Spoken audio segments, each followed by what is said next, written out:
Good morning, everyone. My name is Gabe Albornoz. I'm chair of our county's Health and Human Services Committee, and we were going to go ahead and call this joint committee session to order. This is a joint committee session of our county's Public Safety Committee and HHS Committee to discuss an OLO report, OLO Report 2025-10, Mental Health Crisis Responses in Montgomery County, which conducted an overview on the policies and practices of our various responses to mental health crisis here in Montgomery County.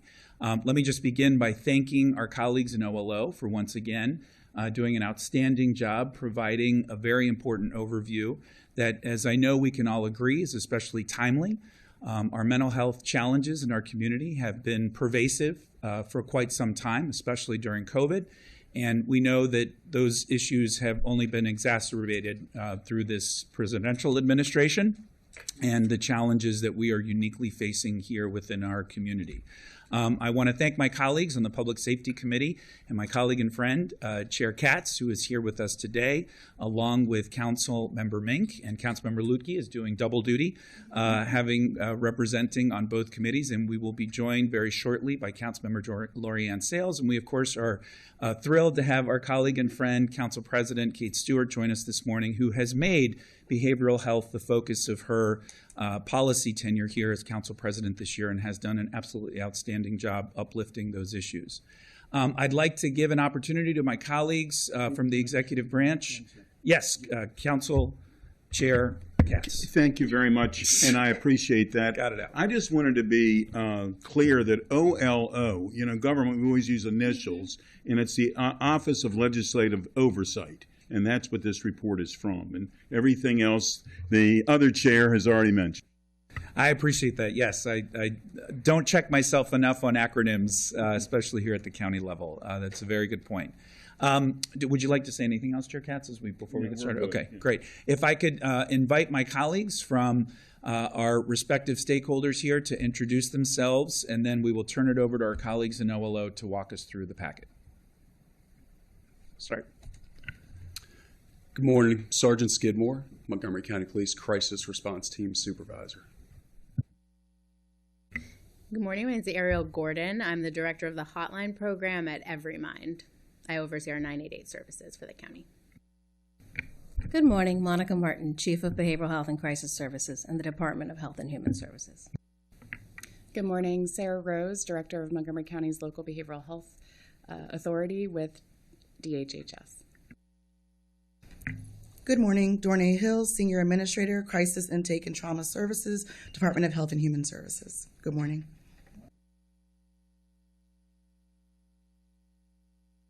All right, let's go ahead and turn it over to our colleagues in the Office of Legislative Oversight. Well, good morning. My name is Gabriela Reynolds, and this is my colleague, Caitlin Simmons. We are with the Office of Legislative Oversight. We appreciate this opportunity to brief the Public Safety and HHS committees on OLO Report 2025-10. We want to thank the executive branch staff and stakeholders for their assistance in completing this report.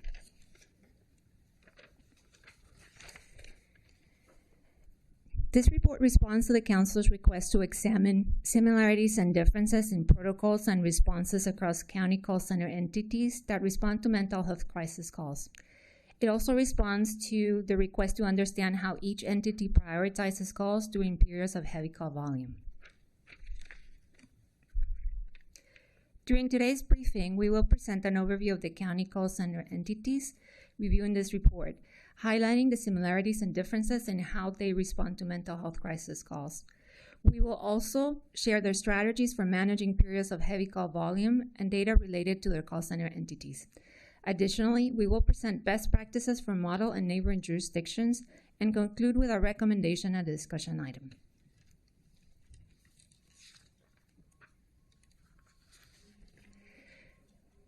For this report, OLO highlights 5 call center entities that respond to mental health crisis calls in Montgomery County.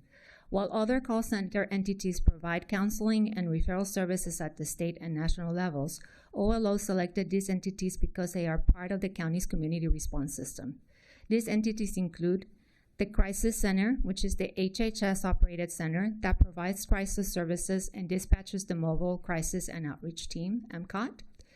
988, and the crisis hotline, which are hotlines operated by EveryMind and provide de-escalation services and emotional support by phone. 911, the county's public safety answering point, managed by the Emergency Communications Center, or ECC. 911 dispatchers, fire and rescue, emergency medical services, and police, including the Centralized Crisis Intervention Team, or CCIT. And 311, the county's non-emergency information line.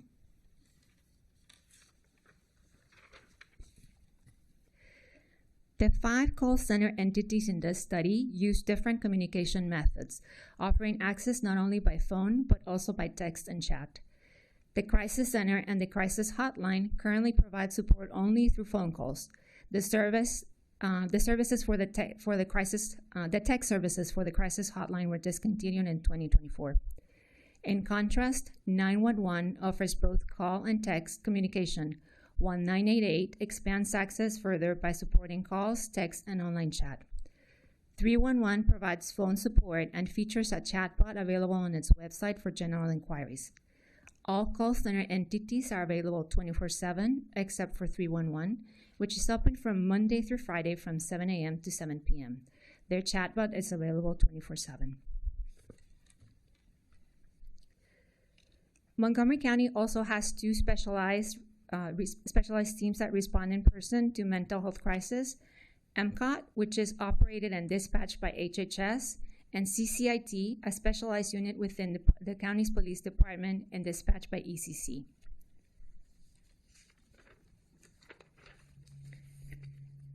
As requested, the study examined the similarities and differences in how call center entities in Montgomery County respond to mental health crisis calls.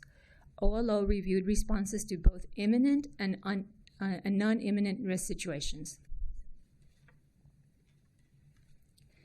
Regarding imminent risk situations, OLO found that all 5 call center entities define imminent risk in a similar way.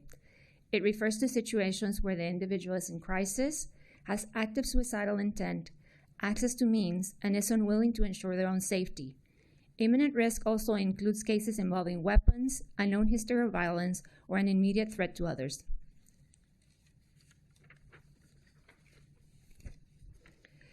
Imminent risk responses.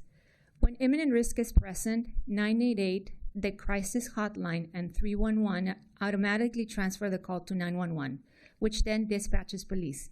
Depending on the situation, 911 may also dispatch EMS or fire and rescue. If available or requested, CCIT may also respond. For the Crisis Center, imminent risk triggers a level 2 response where MCOT goes to the scene, assesses the situation, and may request police support via the non-emergency line. However, if there is a confirmed weapon or a clear threat, the Crisis Center sends the call directly to 911 for immediate police dispatch and offers MCOT support. Both the Crisis Center and 311 have a direct line to 911. In contrast, 988 and the crisis hotline do not, and must manually dial 911 when transferring a call. Non-imminent risk responses refer to situations where imminent risk factors are not present. Responses vary depending on the nature of the call center entity. The Crisis Center assesses service needs and connects callers with appropriate community resources. The center may also dispatch MCOT if needed, with the option to bring police depending on the time of the day. Counselors at 988 and the Crisis Hotline help callers create safety plans, determine if referrals to other services are needed, and schedule follow-up calls. 911 refers callers for additional support, with most mental health-related calls directed to the Crisis Center.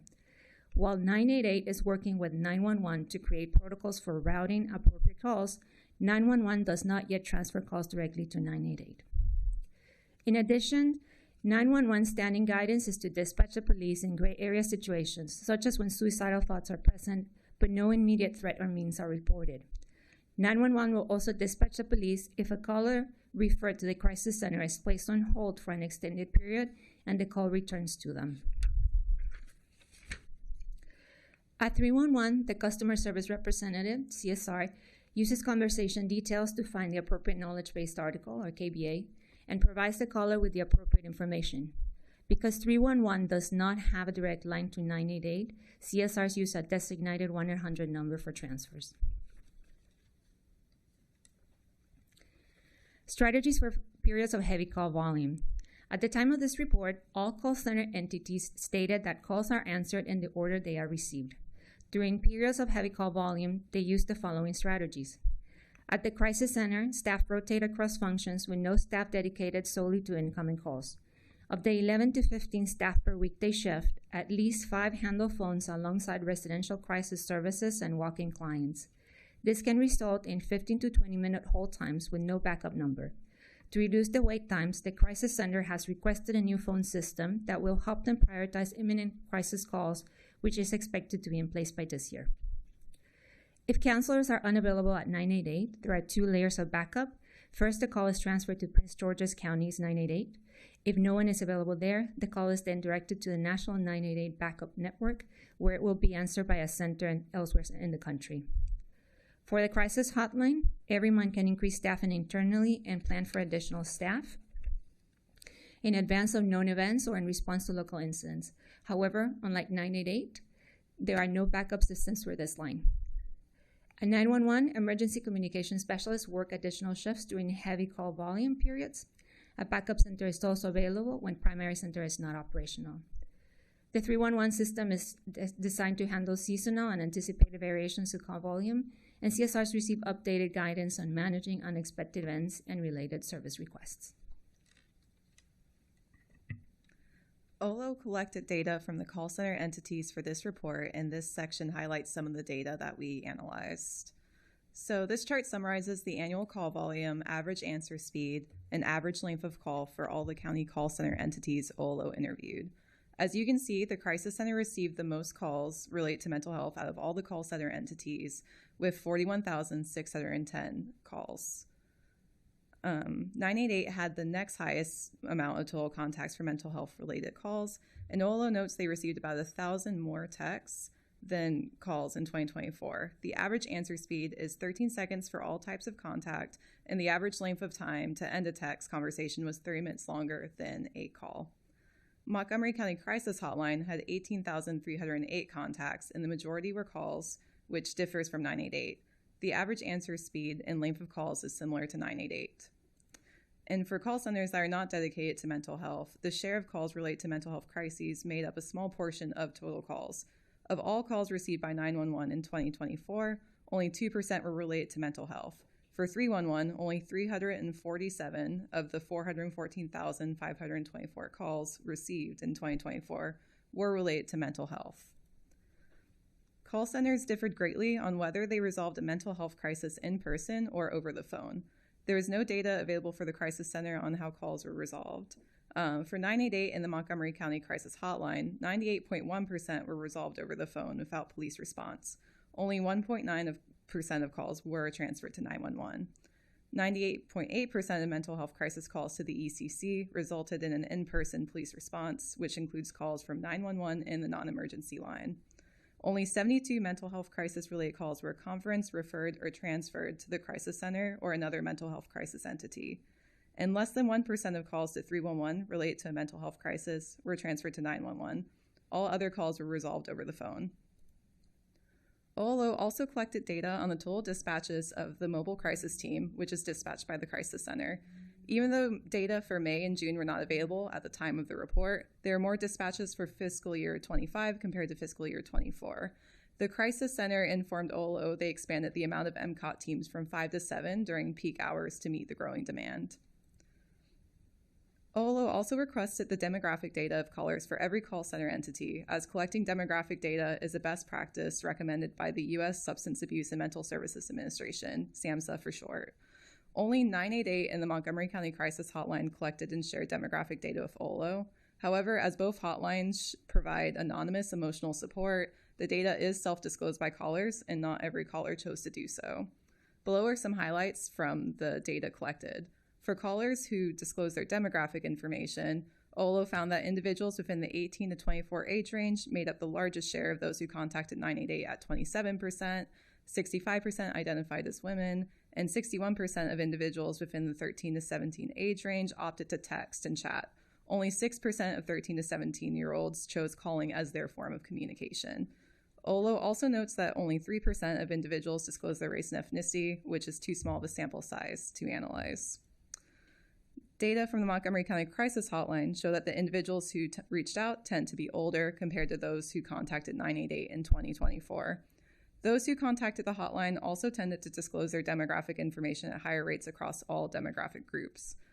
Individuals within the 30 to 39 age range made up the largest share of callers. 63% of individuals identified as women, and 67% of individuals within the 18 to 24 age range opted to text the hotline. Only 6% of individuals who disclosed their age and were in this age range opted to call. Again, race and ethnicity was least disclosed for demographic data, and only 11% disclosed this data.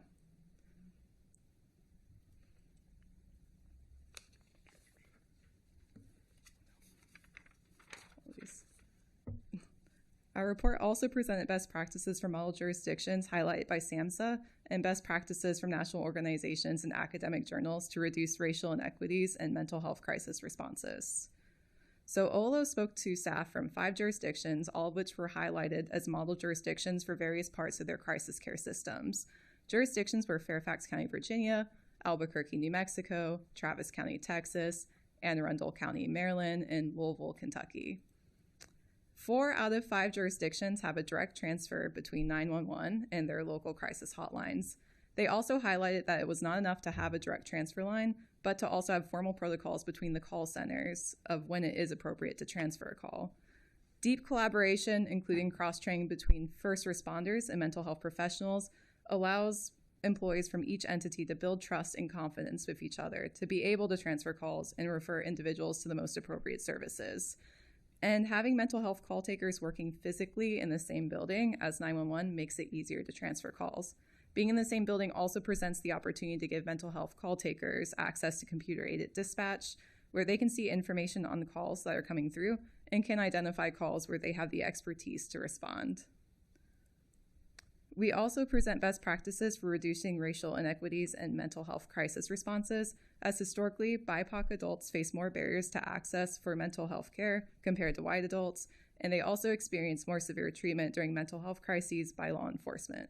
For these reasons, some best practices we've identified from SAMHSA and academic journals include minimizing reliance on law enforcement by developing behavioral health crises care systems outside the criminal justice system, like our county's crisis center, improving collection of demographic data of individuals reaching out for services, disaggregate by race and ethnicity at the local level to show where divides in services may lay. This could also point to which programs need more investment and expansion in based on the popularity of services. Crisis call centers should also hire more speakers of common languages that are spoken locally. While Language Line is a service all the county call centers have access to, call takers have informed us that it can be clunky to use and it's not ideal compared to having someone who can speak the language. And finally, it is recommended to have peers who have lived experience of mental health crises on staff that are racially and ethnically representative of the jurisdiction they are working in. We also heard this recommendation from the jurisdictions we spoke to. So now I'll present the report's recommendations and discussion item for council consideration. They are developed from interviews with county call center entities and model jurisdictions, as well as the best practices from SAMHSA and academic journals. The first 2 recommendations come from interviews with county entities and model jurisdictions. The first is to explore options to increase the crisis center's capacity for taking mental health crisis calls. They're unable to electronically record what happens during a call, and as Gabby explained, their systems are a bit outdated. Further, many county agencies refer people in crisis to the crisis center, and the wait times for answering the phone is not ideal for people in a crisis. The second is to increase interoperability across entities that take mental health crisis calls. There's no shared formal protocols in place across entities, such as protocols for when to transfer a caller from 911 to 988 and vice versa. There's no direct transfer line either. A 911 operator would have to manually call 988, wait through the options, and connect the caller. Other model jurisdictions we spoke to had both formal protocols and direct transfer lines in place. And then the next recommendation discussion item come from best practices in literature for reducing racial inequities in mental health responses. So the third recommendation is to improve data collection across county entities that take mental health crisis calls so that we can see the trends in services and where we should be expanding services, such as increasing the capacity for in-person versus remote responses. Data should also be disaggregated by race and ethnicity at the local level to identify and address racial inequities in mental health responses. And for our discussion item, OLO suggested the council could facilitate a community conversation about what type of response is most effective for individuals who have experienced mental health crises in the county and how to build capacity for those programs. So in order to focus on racial inequities and mental health responses, it's important to employ equitable community engagement practices such as direct outreach and locating meetings in BIPOC communities. So thank you for inviting us to present on our report. Our full report is available on the OLO website, which is linked below. This concludes the presentation, and I turn the conversation back to the committee chairs. Thank you very much. I'd like to give our key stakeholders here an opportunity to provide some opening comments and thoughts and reflections on the report. I'll start with Ms. Martin. Thank you, Councilman Ravenous, and thank you for this opportunity. I have to, of course, also thank the Office of Legislative Oversight for their acute attention to this critical issue and support in helping us continually improve our behavioral health crisis coordinated system of response that we continue to develop here in Montgomery County. As you're well aware, this has been a priority for all branches of government, obviously our executive branch as well. And you know we've made significant investments in recent years to enhance our capacity for mobile crisis response in general. While this report is focused on the call centers component of it, I just want to highlight for any of our public that is watching everything that has happened over the last couple of years with regards to the entire coordinated system of care and some of the additions and improvements that have been made there, not only with crisis response, but also initiatives to prevent mental health crises. As the OLO staff already shared, since the report was made available, we do have up to 7 mobile crisis and outreach teams available during peak hours to respond to behavioral health crises in the community. And that is more than double the capacity that the Crisis Center had just 2 years ago. At that point, they had a maximum of 3 available to dispatch at any given time. I also want to highlight that our ongoing collaboration in HHS with the Montgomery County Police Department has been instrumental in addressing crisis response. In just last year, 2024, we added a DHHS supervisory therapist position to the MCPD crisis intervention team. We also recently supported the police department's launch of a co-response pilot where we have staff that are already part of our MCOT milieu, clinicians and peer specialists that are trained in providing support to their co-response pilot on a part-time right now basis based on overtime availability and offers through some grant funding that the police department has available. And I defer to the police department to share any more that they want to share about the successes in that pilot thus far, which just again started this summer. And additionally, the Crisis Center continues to maintain established valuable partnerships with the cities of Tacoma Park and the city of Rockville, where we provide dedicated clinicians to assist municipal officers with behavioral health calls. So that's all in addition to the 7 teams that I just talked about. We also, since the spring of 2024, have successfully partnered with Montgomery County Fire and Rescue Services to facilitate EMS transports for residents experiencing behavioral health crisis to the Behavioral Health Crisis Stabilization Center, which opened in 2023 under SAMHSA grant funding and HHS. And that partnership has diverted well over 150 EMS drop-offs of patients in behavioral health crisis from area emergency rooms to date. Probably Adornay might have an updated number on that that's even greater, I'm not sure. But that helps to ensure that our residents receive more appropriate and specialized support during their time of need. So just wanted to speak to the other, what I call the other legs of the Crisis Now right triangle, because we've been very focused on that effort as part of our overall system of improvements. Just last fall, so a year ago exactly, we reconstituted what was formerly known as the Crisis Now work groups into a behavioral health coordinated system of crisis care effort. I know it's a lot of words, but you're going to hear me say that a lot because I want that to take hold, because that's really the next level of our work. It's coordinating that care across all of our systems, not just lifting up, again, those 3 legs of the table. And so I'm just really humbled and proud of the work that I've seen happening. This is not work I'm leading. This is work that all the entities and all the agencies and partners here are leading. As we have co-chairs from HHS, from Fire and Rescue, from Everymind, and also the police department involved in co-chairing a work group that's focused on every one of those legs, but that is coming together quarterly to share their findings and updates across those 3 elements of the Crisis Now model and building a different set of relationships and a deeper set of relationships that will allow us to put pen to paper and to formalize these partnerships and kind of move to the next step. We've continued to grow in terms of the engagement of public and private partners and representatives with lived experience that are joining those work groups and meetings. But I'm gonna get to the point here with the focus of the report. Just want to provide that context. In terms of the first recommendation that OLO staff make to increase our crisis center's capacity for taking mental health calls, I did want to provide some additional updates that have occurred since the release of the report. With the prioritization piece in particular, the Crisis Center was anxiously awaiting an upgrade to our phone system, and we've got the first phase of that now completed since July of this year. So at this point, we do have a hierarchy of calls that are in order of need of the call, type of caller, and that's reducing wait times for those in crisis and also for law enforcement and hospital partners.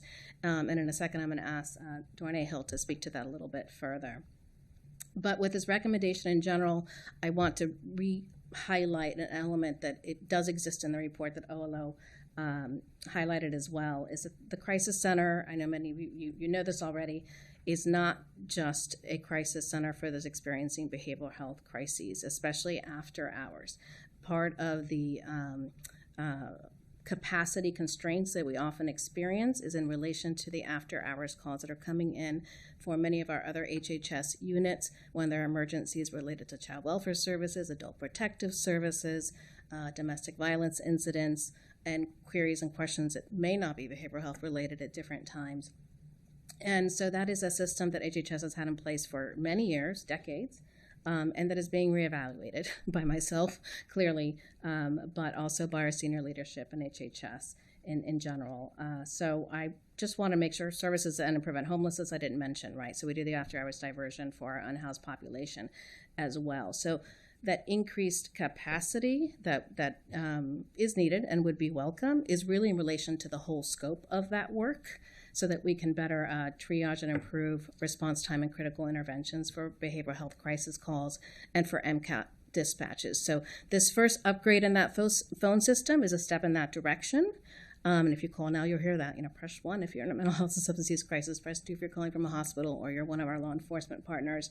There's also a direct line now that MCPD has, that it's a unique line for them to call in to us. We're waiting on the next phase of our phone upgrade. We're waiting on being able to go to a cloud-based system that will give us additional technological capabilities. But again, I'm working with our TEBS partners. It's just taken some time to get to where we are. The other thing I want to highlight with regards to this work is OLO staff noted that these other jurisdictions that do have direct transfer set up and have a different level of interoperability already in place across their crisis call centers have done so after years of deep collaboration and relationship building and trust building work. And so I want to make sure that Sarah Rose here, Director of Local Behavioral Health Authority to my left, and of course Ariel with our amazing partner EveryMind, speak to the work that they have done to dive into that, right, to get us to a place, again, of readiness to take that to the next level, because they co-chair our Integrated Crisis Call Centers work group. So with that, I'm going to invite Dornay to speak to anything else she wants to share about the phone system and plans and go from there. Good morning again. So the phone system, we're excited. It started in July, and we're able to now, as Monica said, first responders not only have a choice, number 2, but they also have a direct number that calls in. And the triage system is that first responders and emergency rooms are answered first, then callers who are having a behavioral health crisis are answered second, then our unhoused population, and then all other calls. So regardless, so it's not just first come, first serve. It actually is set up where the calls are jumped based upon the need of the caller. And we're really excited about that. We've been wanting and needing that triage system, and we're excited to have that. The next phase will be after we get the building rewired. There's a wiring issue at Picard. You guys have, most of you have been there. It's an older building, so we're working on the wiring tubs. And once that's in place, we should be able to implement a cloud-based system. We'll be able to collect the data and the demographic information and some other things that we're not able to capture right now. Thank you very much. Yeah, I also wanted to highlight that there's a large state component to the work that is happening to further the interoperability between 988 and 911 coordination. It's not just a local effort. So that's why I'm going to turn to Sarah first to speak to that effort. Hi, good morning. Thank you. So as part of the LBHA, the Local Behavioral Health Authority, we are responsible for the planning, management, and oversight of behavioral health services within the public behavioral health system in Montgomery County. And we serve as the local arm of Maryland Department of Health's Behavioral Health Administration. And we work to ensure that individuals have access to a full continuum of quality behavioral health services, including mental health and substance use prevention, treatment, and recovery supports. So the LBHA has been involved directly in the work of supporting increasing the connections between our local crisis call centers to build a more coordinated response to behavioral health crisis situations.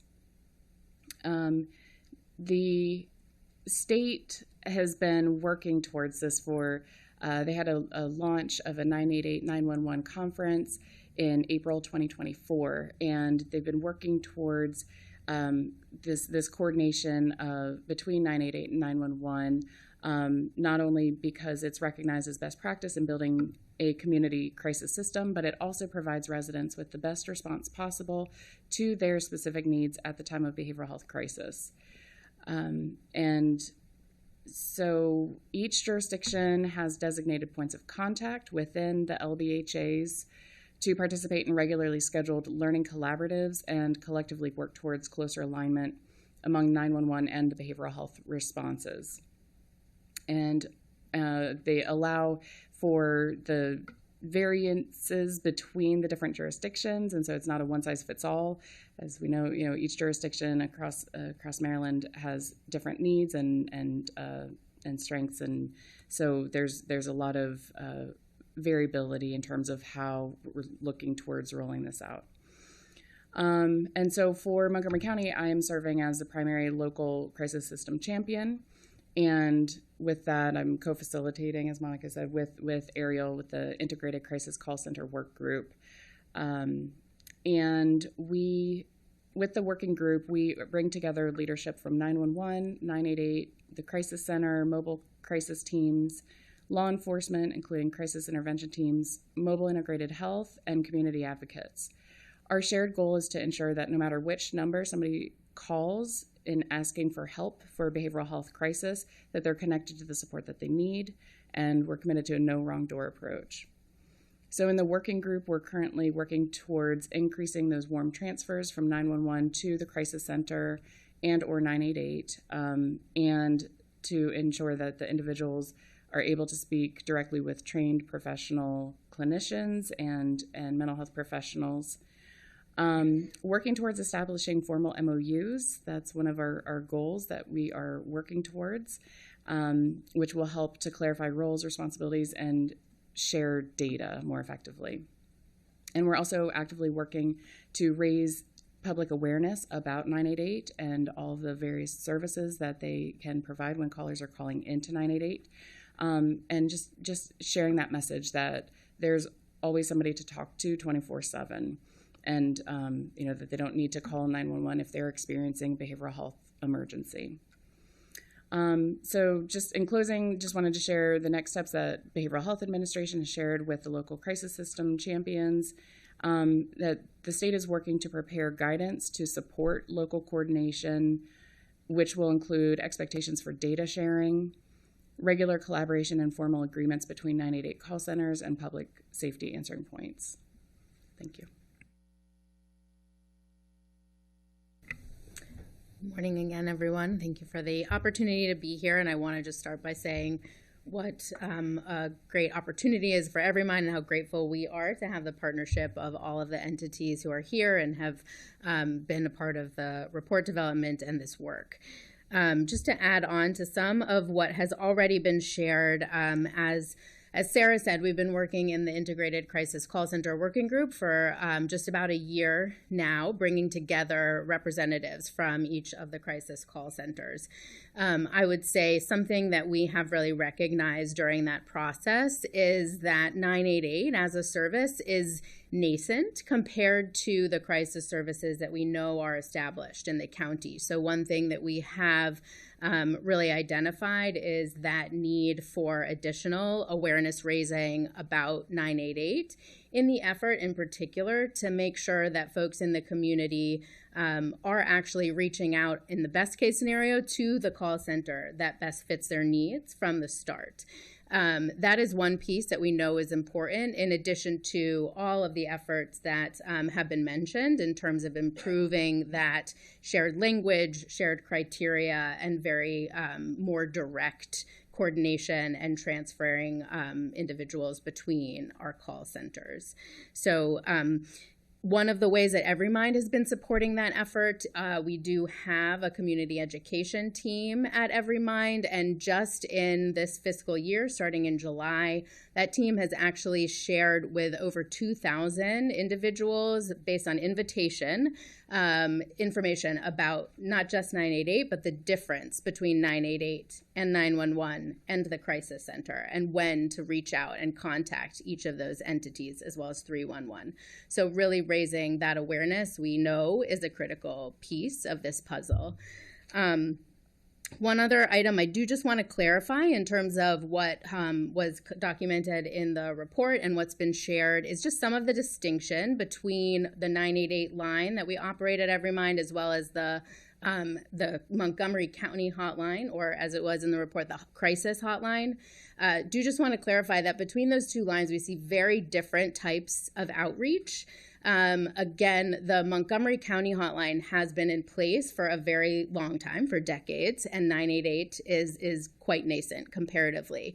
But what we see on the Montgomery County hotline is largely lower risk, lower acuity contacts, much more need for supportive listening, and there are folks who have been reaching out to that line for decades. There are folks who reach out to that line multiple times a week for ongoing support. So we really do see a different type of need on both of those lines. And also some of the data that was shared in the report shows different populations, different age groups who are utilizing those services, and the different modalities, meaning the phone versus text options that are available.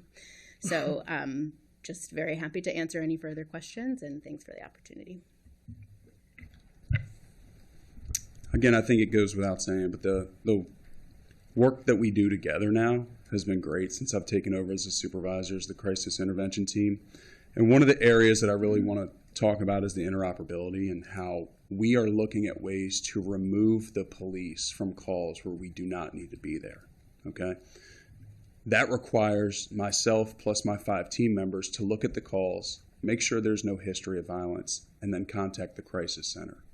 In addition to that, with our pilot with MCOT, some of the follow-ups that would normally have the police respond, we can send the crisis center out to do follow-ups with the police. Don't need to be on those calls. So I just want to discuss that a little bit as far as the police side goes with the recommendations. The collaboration that's working, it's working well, sending some calls to 988, and we are tracking where we are diverting our calls. Well, thank you all very much. We're going to dive in now with questions, but let me just begin by acknowledging and thanking all of you for your dedication and your decision to choose this as a profession. It's tough on a good day, and we know there have been a lot of moving parts. There are been a lot of changes at the federal level with regards to policy and funding and mixed messages that we are all having to process and deal with here at the local level. And I have seen, since I've been chair of Health and Human Services over the last 7 years, tremendous progress in a number of key areas. We all acknowledge we still have a long way to go, but it is astonishing when you consider how far we've come. And so that's something I'm particularly proud of. I have a couple of context questions and then a specific question with regards to the report. And then we'll turn it over to my colleague, Chair Katz, to make any opening comments or questions himself, and then we'll defer to colleagues for questions. The first question is the call center numbers were based on 2024 data. We had some anecdotal information earlier this year through committee sessions that the numbers have increased.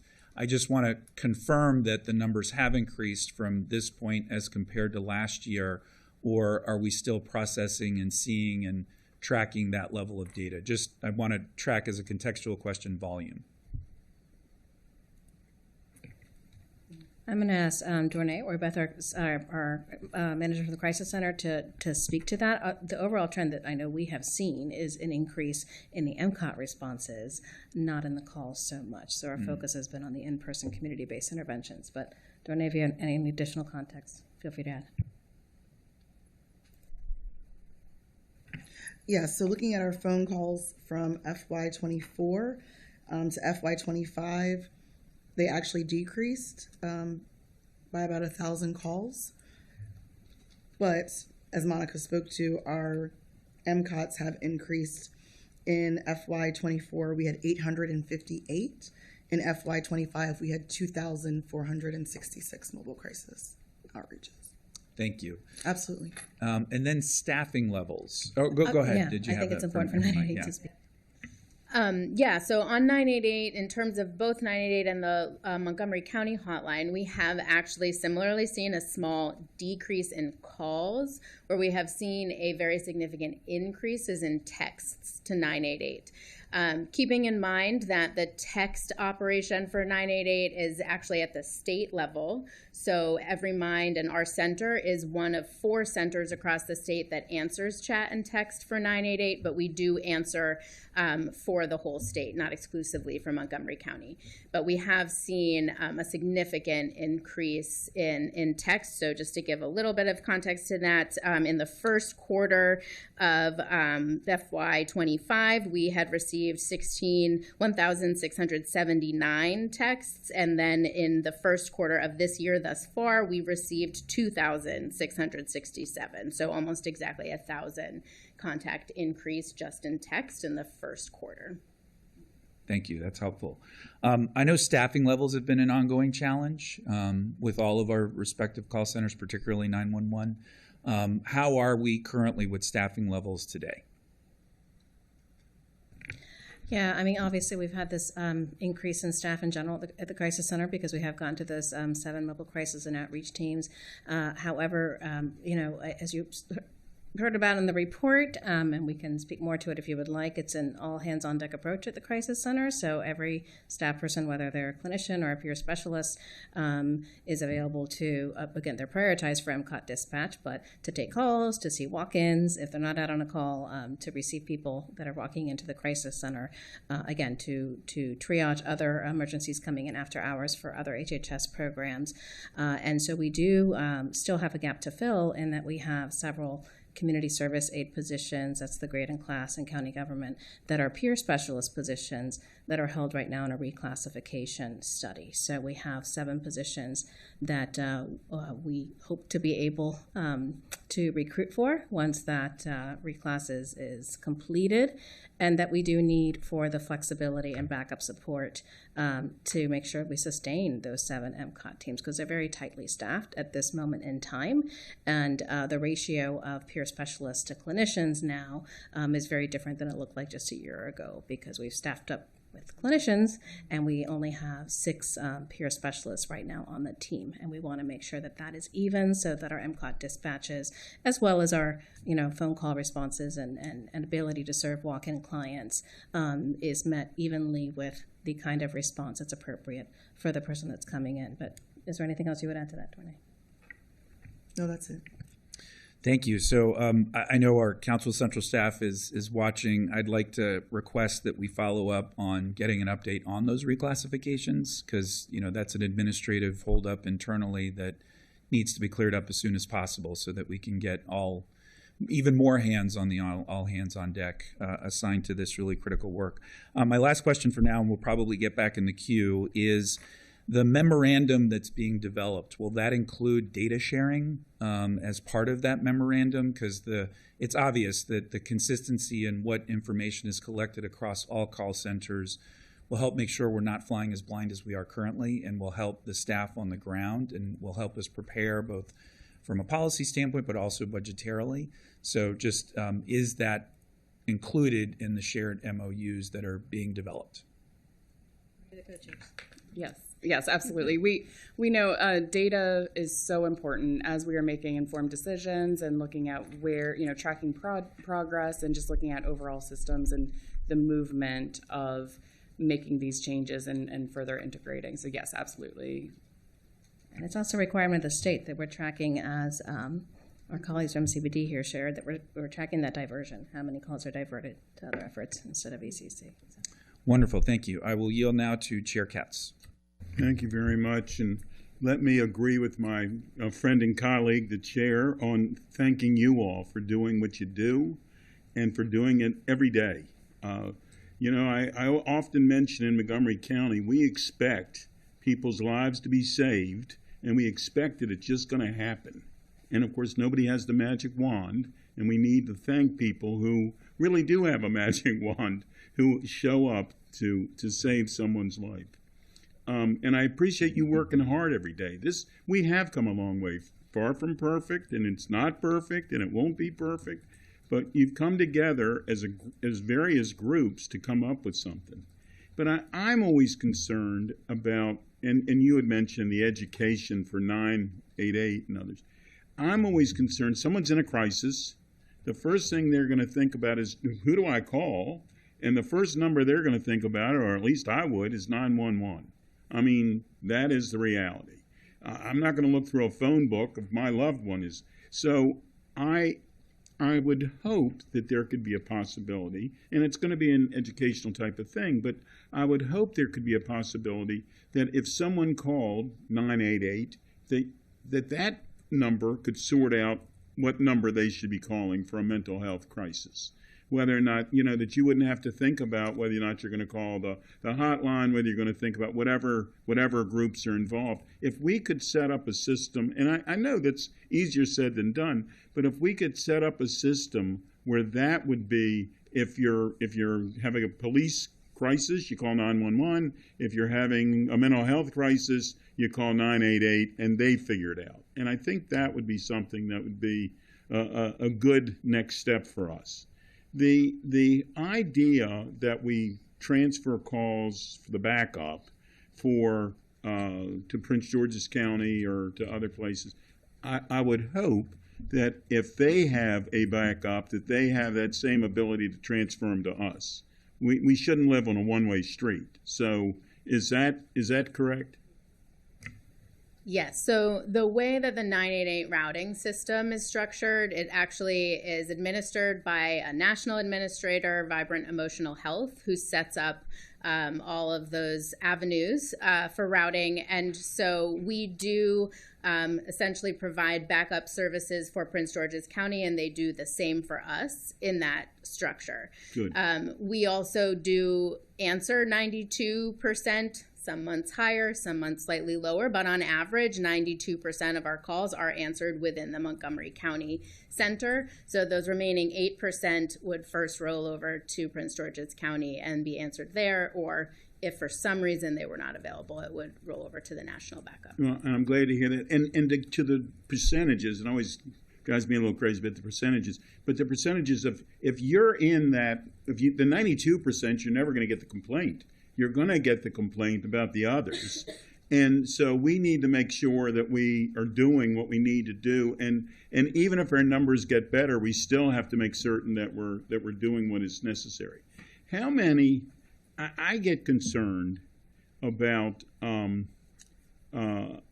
if someone calls the 988 number 3 times in a day or a week or whatever those high numbers were, what happens to that person? What happens if they say, I'm not going to go to the hospital? What happens what happens to that person, and how can we help that person help themselves? We would handle each call initially in the same way, the first call the same as the second, third, and fourth. Every call that comes into 988, the individual is going to be assessed for their risk level, particularly risk of suicide, exploring any avenues that they have already, any steps they've already taken to secure their safety, but also revisiting if it's someone who we have safety planned with in the past, revisiting whether they've utilized the steps in that safety plan. We certainly, there's a limitation to what we can handle over the phone. Absolutely. So in each of those conversations, we would do, again, that risk assessment. And there may be scenarios, especially at the end of those higher frequency calls, where we would see in that moment that the person is in need of additional support, potentially from the crisis center or another provider. But also, there are folks who reach out to 988 on a very regular basis for exactly that, the emotional support that they receive over the phone. And so we see that quite often. And we don't measure that as as an indicator that the first call was unsuccessful. It actually is probably an indicator that the person found value in that first call and so is reaching out again. How often does the loved one call rather than the person who's experiencing the crisis? Yeah. So we do track the primary issues that folks are raising when they reach out to 988 and calls from third parties. Yeah. It's about the 6th most common of our primary issues. So we do hear from parents, from siblings, from friends, absolutely reaching out on phone and chat and text. All right. And if the third party, you said you said it right, but on the third party, at that point, do you attempt to talk to the person that they're calling about? How does that work? Yeah. So certainly best case scenario is that we're directly in contact with the person at risk, especially if it's a high risk, if the person at risk has imminent indicators of safety risk. Also, that's not always possible, right? It may be that the person at risk is not willing to talk or reach out to someone for support, and that's why the third party is reaching out. But we would try to make that direct contact. If that's not feasible, then we will work with the third party to understand how they are providing support to that individual and what their needs are as a support to the person at risk. Part of those conversations are also evaluating and assessing the risk of the third party. And that's because as a loved one or a care provider for someone who is experiencing a mental health or behavioral health crisis, there are also risks for that provider or loved one. And so really also focusing on the person on the phone and the person who's reaching out directly. And you said that and thank goodness we're working on the interoperability type of thing. I mean, it would have been, if someone is being transferred, are you telling them they're being transferred or are they requested? How does that work? Yes, absolutely. So in every interaction, our goal is to be as transparent and honest with the person on the phone as possible so that they're aware of potential outcomes and what's happening next. In the report you saw, there's about 2%, 1.8% of interactions that are actually transferred to 911. It's a much smaller percentage of those that are what we call involuntary. So in the majority of cases, if we do determine that the individual is at imminent risk and needs that additional support, the first thing we're going to try to do is get that person's participation in any outreach to an emergency service so that we're not making the call on their behalf. Ideally, they are engaged and bought into those next steps and participating as well. And my last question, thank you for doing all of your work as well, but you said that we're going to get to that next phase and we need rewiring. How long does it take to get us rewired? So our most recent update that we received 2 days ago is that it will take until March to complete the building.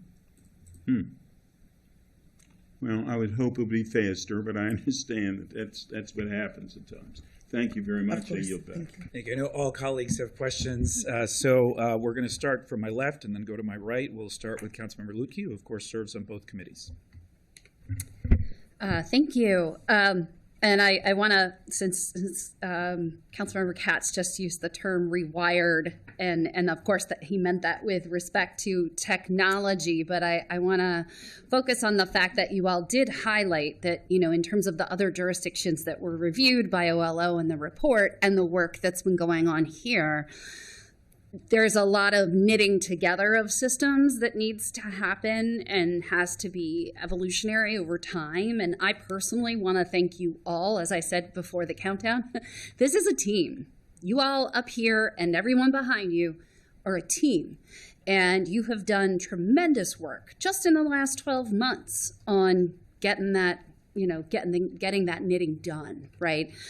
So I, for one, want to express sincere gratitude for that, and I thank you all for working with me, with others at the state level on the sequential intercept model, and how do we make things all talk and speak and work well together. And that's been a passion of mine, not just with respect to this work, but just my philosophy about government and community-based partners as a whole, right? Because nothing works well in a silo, ever.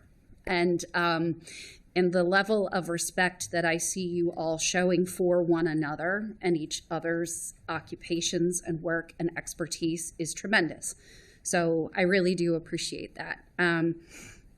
I too echo the sentiments about needing greater enhanced data collection, just because that will inform the work that we need to do under SIM, and knowing where to deploy, redeploy, reallocate, try something new, or stop doing something, right? Because we sometimes it's not the way it should go, and we want to retool and move in a different direction, and that's okay too.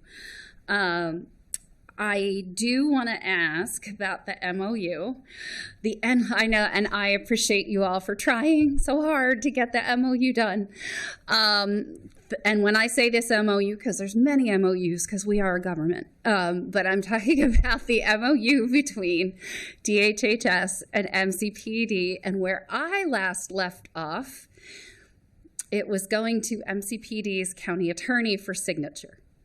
Does anyone have any other information? And coming up is Captain Estrada. Yeah. Wait, that sounds like a positive thing. Oh, no, I jinxed us. Okay. Good morning. I'm Captain Kathy Estrada. I'm the director. We've just went through a name change. So formerly known as CED, now we're the Crisis Response and School Resources Division. So because of that, we had to make the changes in the MOU. Haley Roberts, our county attorney, kicked it back to me on Monday. I kicked it back to her, and then she went ahead and sent it off to OLM. So that's where it's at.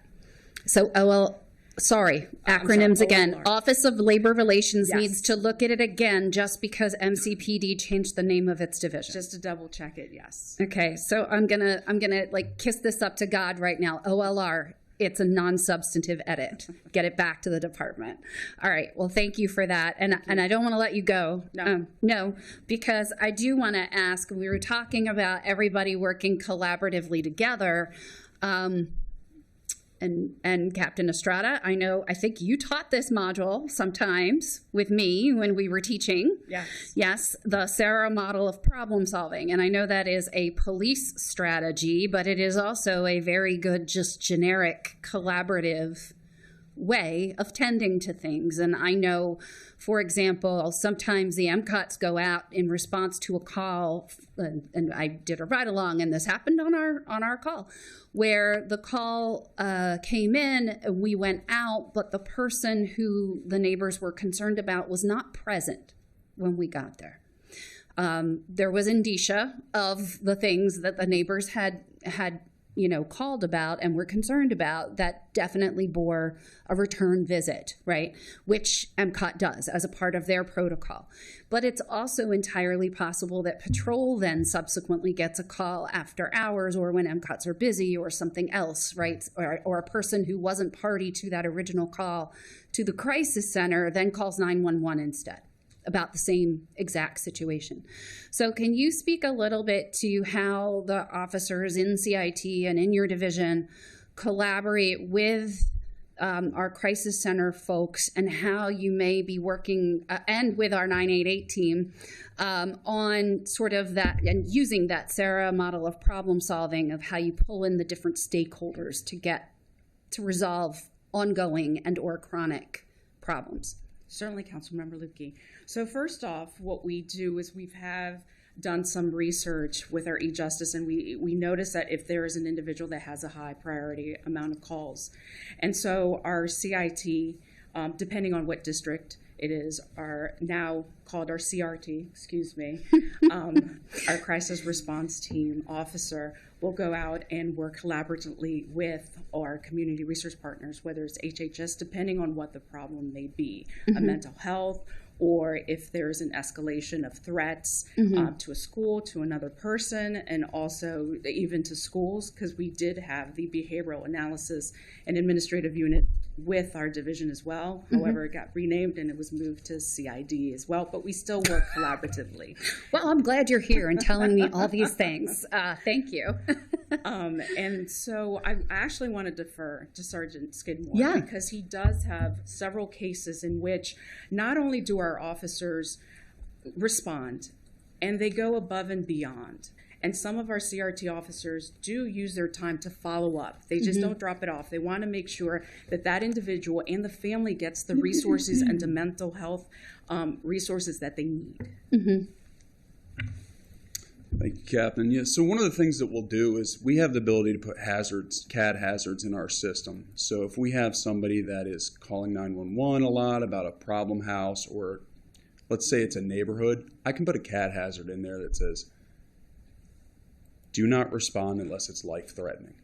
Because there are some cases that we have that take time, and we have to collaborate. We have to get our behavioral health team involved. We have to get MCOT. We have to get our civilian supervisor, our supervisor, to all go out together and figure out what's best for this individual. Without getting too specific, we also had to bring out code enforcement because there was a code enforcement problem. So it wasn't just behavioral health, mental health. There was a lot of stuff happening, and patrol was getting the call probably like 8 to 9 times in a day. Right. So we have the ability to say, unless it's life-threatening, we are aware. We're working through it. We're collaborating. We actually had a meeting at Picard Drive to figure out how we were going to handle this, right? Because it's not we're going to go out and we automatically know we're going to file an emergency petition. It may not be that. There may be no life-threatening danger to society or that individual. So we do collaborate together. We do have meetings. We present what we have on the police side in our report systems. Health and Human Services will present what they can and what they can share with us, what they've dealt with the individual. And then very much so, like one of our last events, we contacted code enforcement and they had an open case. And then it went into, okay, Adult Protective Services needs to be notified. Right. So getting all of the stakeholders together to discuss what we're going to do before we even go out and deal with somebody who's having an emotional response, right? Because there's nothing worse in my world than to go out without a plan to somebody who's going to have an emotional response and then it's negative and then we have to go back the next day. Right. So very recently I did notify the supervisors where this was happening. The patrol supervisors do not respond unless it's life-threatening. We will be there at 9 o'clock in the morning because they got to work it out. calls. Right. If it's life-threatening, we have to go. Right. If somebody makes a call or a claim, but for the ongoing problem, we do get in the same room on a Zoom call, bring everybody in, and figure out how we're going to approach that specific topic. Yeah, I mean, and I know the behavioral analysis folks play a good part in this too. And I know that I've been able to sit and observe them doing their work and how they get on those Zoom calls, and they're being analytical and working through the issues, because they are often very complex and multifaceted. It is not just a single behavioral health issue or a single other problem. There are coexisting health challenges as well as just life skills challenges that have, as a result, flared up and are causing great duress in that person's world. So thank you for that. I know that one of the projects I had been working on in the past, in my prior work, was related to emergency petitions, the dangerousness standard, and then also looking at statewide data on disproportionality of that, and the why, and what the data we were able to get was, I will call it rudimentary from the courts. And so it wouldn't have been able to show you the complexities that go into some of these cases. But to my left is my colleague who serves as the council's lead on health disparities, but that is an ongoing challenge overall in certain portions of our population, where not only are they not getting access to behavioral health care, so you end up having greater deterioration and or escalation of things that could otherwise have been managed in a different way had they been able to access services. But also, that's just for health as well as behavioral health. And you see the numbers are almost similar, right? Or whether you're looking at maternal fetal outcomes or behavioral health stuff, it's very similar in that regard. So I did want to circle back to a piece of the report, though, because there was, I think it was let me look, page 3 of the packet, focused on what I am now told were national data related to a statement made that BIPOC community members disproportionately experience violence from law enforcement during mental health crises and access mental health care at lower rates than white people.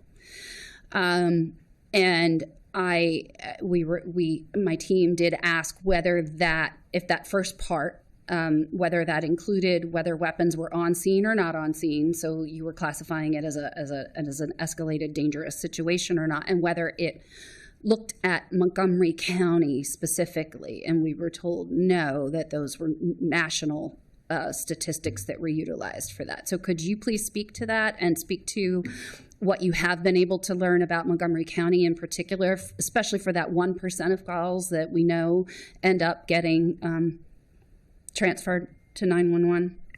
Sure. So yes, you're correct that was national data. Our report presented best practices for reducing racial inequities in mental health responses, as national data has shown that there are disproportionate responses. So our report spoke to some of the best practices, which, part of that is reducing reliance on law enforcement, which, as you can see, our colleagues have planned on that. Right.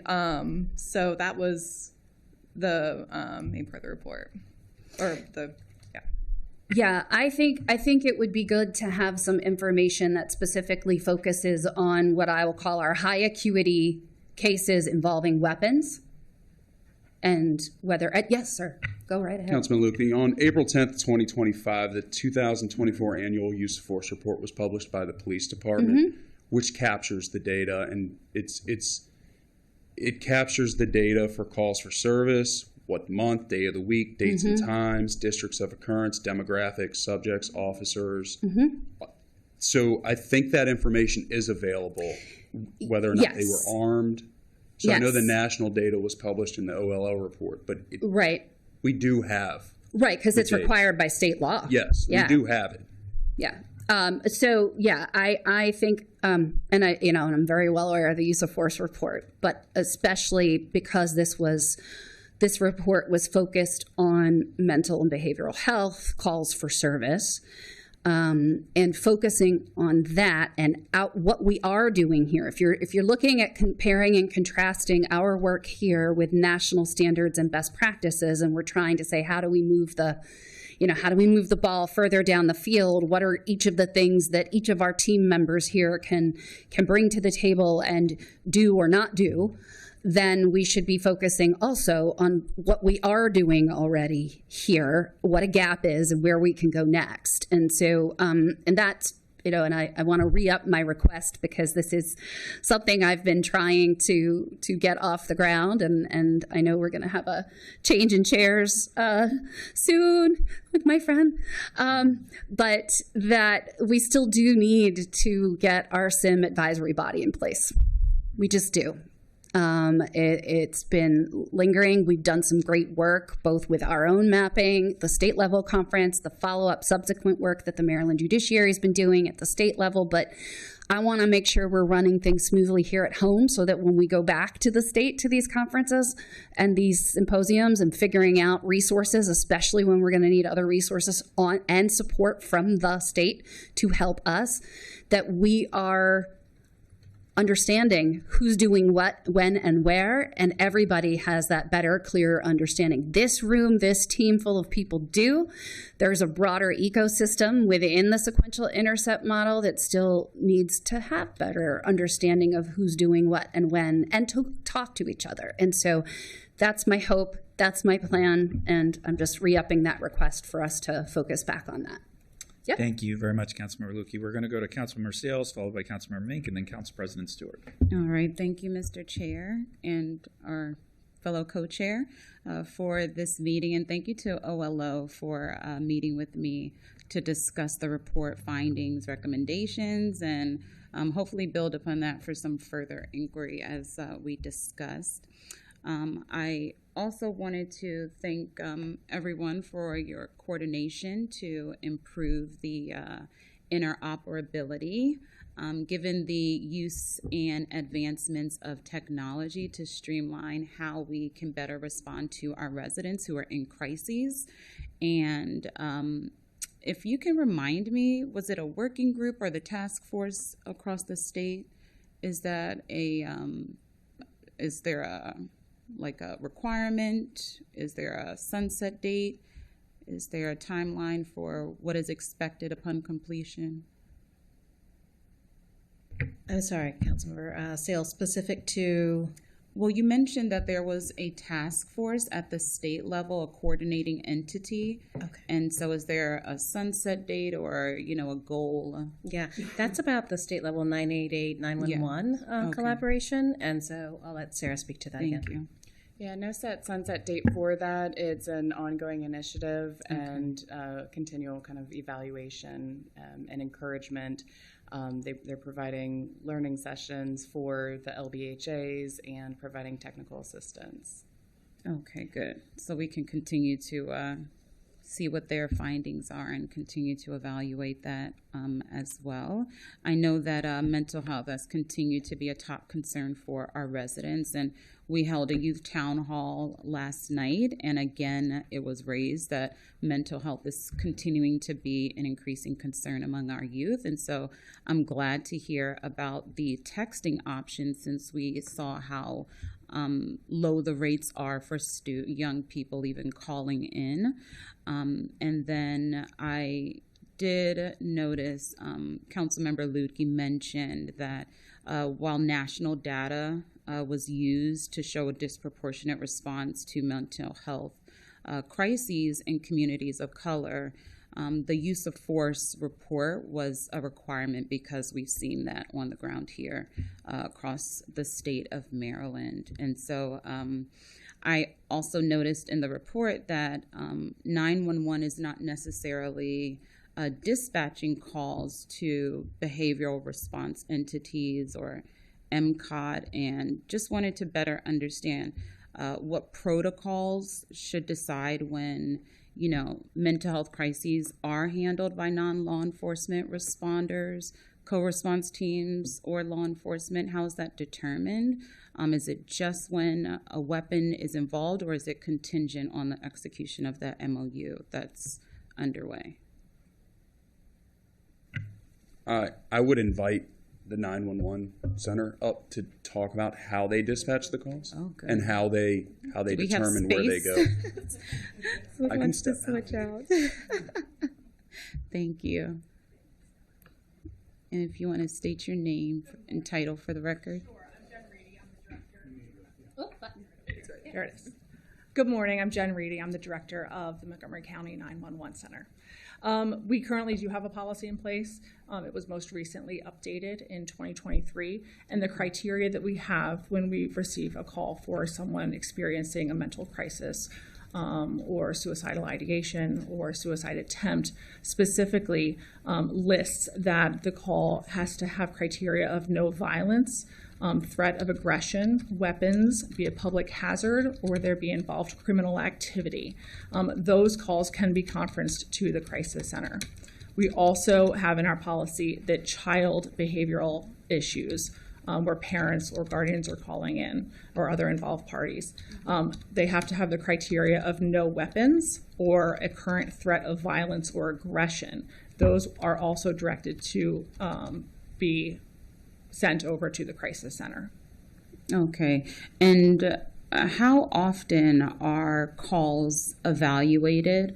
I believe there was only one department that actually records calls or listens during calls.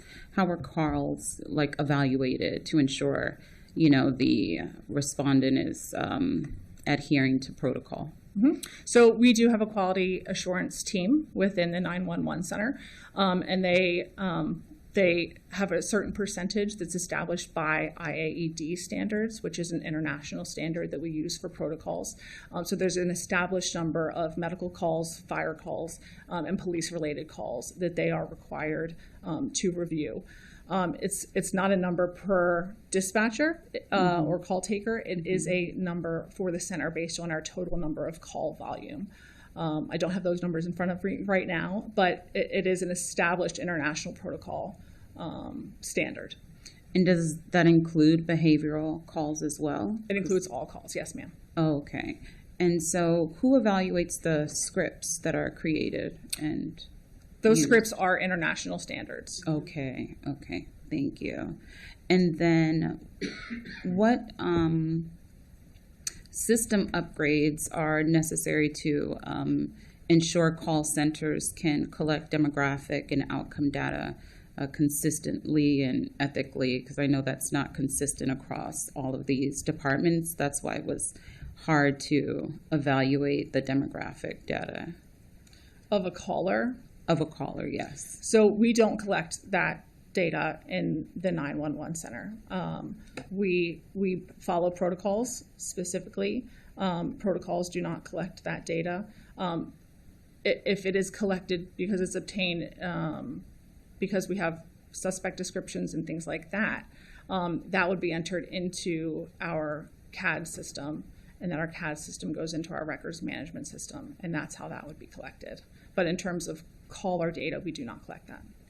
So which one of the departments collects the demographic data?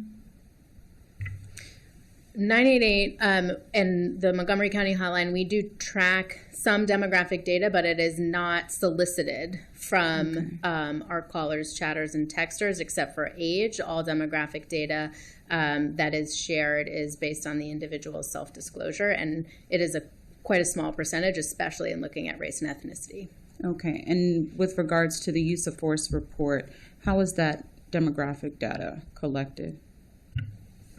Demographic data is collected on the officer's information and the suspect's information. Okay, thank you. And I just have one more question. Yes, training. What is the scope and frequency of training provided to call center staff throughout their tenure, and how are you adequately equipping them to identify ways to de-escalate and properly dispatch calls appropriately? So specific to the 911 center, all new hires receive dispatch-specific CIT training, so crisis intervention training, very similar to what police receive. And I'm sure you can speak to that, but it is, every new hire does receive that. The 911 board, Maryland 911 board, also requires that there be a percentage, a number of hours of mental health training like each year. continuing education. Yes. Okay. Yes. I believe it is 8 hours. We are currently working on making sure that we are in compliance with that.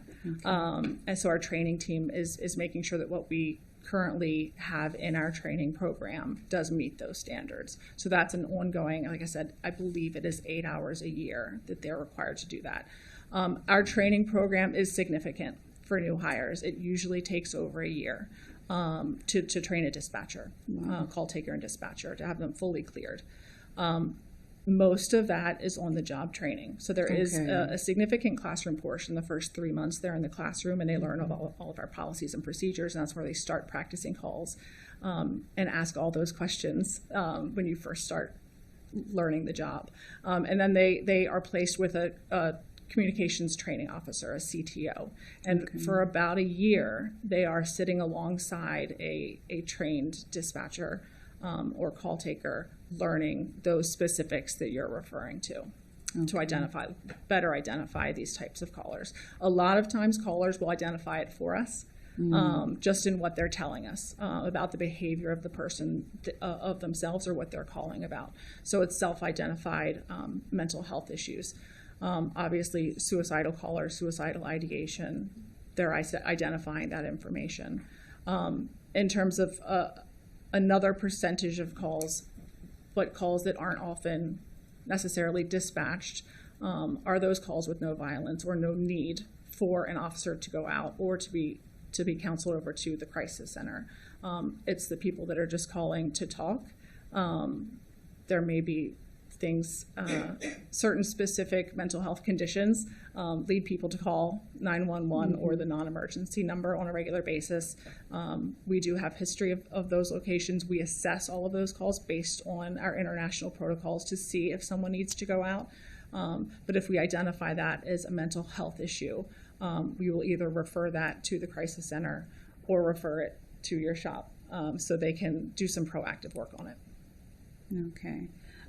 We just noticed that there was a longer wait time. I think it was noted 15 minutes that some of these calls are taking, and knowing that, people experiencing an emergency, every second counts.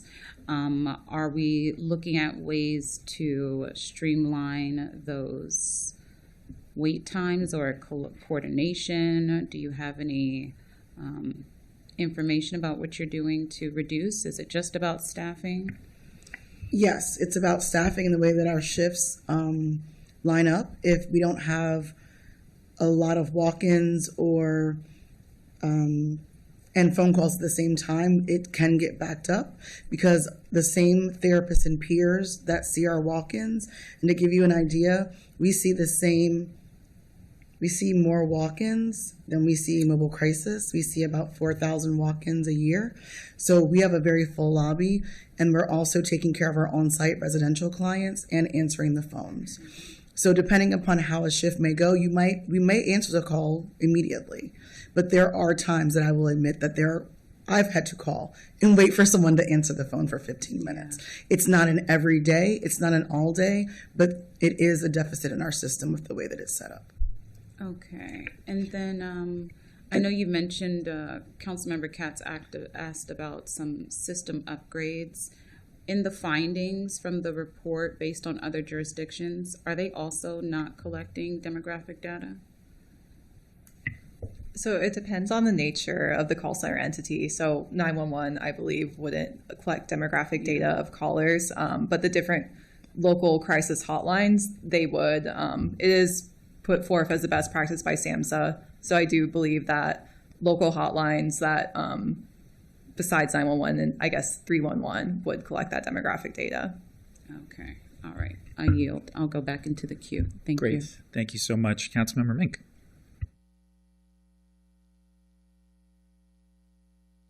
Sorry, I got a lot of technology happening up here this morning. Thank you all so much for the work that you all have been doing. It's really heartening to hear about all of the partnerships and all of the efforts that you all have been making toward a common goal. So that's exciting. I wanted to better understand the stakeholders, the many stakeholders that I know you all have been involving in these conversations. And I know that there's a recommendation that references that, but that there's also has been work that's being done already. So I don't know if Sarah, if you'd be the best person to speak to that, but if we could just hear a little bit about the stakeholders that have been involved. Sure, absolutely. It's actually a whole lot of people that are in this room and on the stand. So yeah, we have NAMI representatives who participate in our work group, along with 988, 911, of course the LBHA, the Crisis Center, Fire Rescue, and hospitals and police. And we have everybody that we can bring into the fold, and then we're constantly talking about who else can we bring in, who is missing, who else can we bring into these conversations to further collaborate and really making these connections. And Sarah, speaking specifically to the Integrated Crisis Call Centers work group, which is one of 3 work groups that meet together every quarter. And so that combined quarterly meeting, which I think is a very powerful gathering, please come join us anytime, where all the work groups give updates and do additional work during that time and identify next steps as a coordinated system of care, includes a broader array of public and private stakeholders. So, I mean, there we have MCPS, there we have Tree of Hope, and you know, their peer lived experience. We're happy to share the full list with you and invite others to the table. That's great. It's great to hear about all of the government partners, as well as all of the community outreach that's happening and being involved in the conversation. Thank you. How are we tracking, or how possible is it to track when an MCOT response would be appropriate, is desired, but it didn't happen due to our capacity, which I know our capacity is increasing, but this is the data that's going to help us advocate for that, you know, continuing to increase it as a priority. So it didn't happen because of the capacity or because of a long wait time. And I know we've also talked about, you know, when our patrol officers have said, I would call MCOT, but I know it's going to be a 5-hour wait, and these folks need service right now. So I'm going to call over my friend who's really good at this. I'm going to call the CRT, what is it now? CRT team. Right. So I'm going to where normally that, you know, they would have prioritized an MCOT team. And so how possible is it to track that data currently? What does that look like? I just want to start off by first having the opportunity to say, anyone at any time, call and request an MCOT. Please do not do that, whether you're a partner, you're a community resident, whoever you are, do it. At this point, there is no scenario in which an MCOT is not going to respond. There's no scenario in which they're not going to respond, right? And if I'm proven wrong, then, you know, call me directly on that one. But there's no scenario in which that's going to happen. As of last year, we were not tracking response time with the smaller number of MCOT teams. We've started doing that since, and will be required to continue doing so now that the service is licensed by the state as well. So that is the metric that we will, you know, focus on and utilize, is what that response time looks like. We don't really have trend data yet, again, because we just started collecting it, 3 months ago? Is that all right, Darnay? 3 or 4 months ago.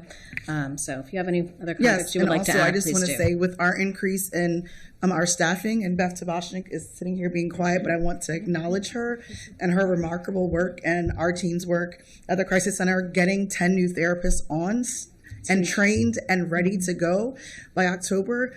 Our wait times are not hours anymore. And again, like Monica said, if that's what anybody's hearing differently, please call me, because I can tell you, everyone from the police to our partners are responding to me that they are waiting at most 40 minutes. And that's during either change of shift or rush hour traffic. And that's only because if we already have a team in one area and sending them from another area. Otherwise, we are centralized within different parts of the county. So our response time and increase, it's way less than an hour now. That's a huge, I mean, that is, I can't even emphasize enough, like, what a huge deal that is. And I thank you all so much for the work that it has taken to get there. And as we look at that, you know, I have this chart that I had attached to the packet a year or so ago where I was looking at, you know, crisis response teams in other jurisdictions, and up to 40 minutes is like very much comparable, to be honest, with some of the averages that we're seeing. There are some that is, the shortest one that I see is 7 minutes in the St. Petersburg, Florida, the call program. But like, you know, generally speaking, we're looking around the 30-minute to an hour range or so. And so we're doing great, and we're still going to keep moving that forward. I see your finger on the button. Just because I want to also reiterate, I have to just continue the kudos to Beth back here, who's doing an amazing job as the manager of the crisis center, with about 50 people swarming around her at any given time. So literally, no, I've heard it said many times as I'm there and I'm visiting, the expectation that the staff all know is that the call comes in, we're getting information, but we are at the door no less than 10 minutes after that call has come in, even if we're continuing to collect information as we go along. That is a huge deal. Thank you so much. On the other side of that, there's the like retraining the public to understand that. That's one thing, and then additionally, our officers on the ground. And maybe you can speak to that, Mike. But where we are, what you're seeing on the ground there, our officers, our patrol officers, used to knowing that they can call the crisis center first as a potential resource where appropriate. How much do you see that happening? And you know, it made sense a year ago when they weren't, just, you know. But we're in a world's different place now, and how is that looking on the ground? So yeah, it's very interesting because the crisis center is.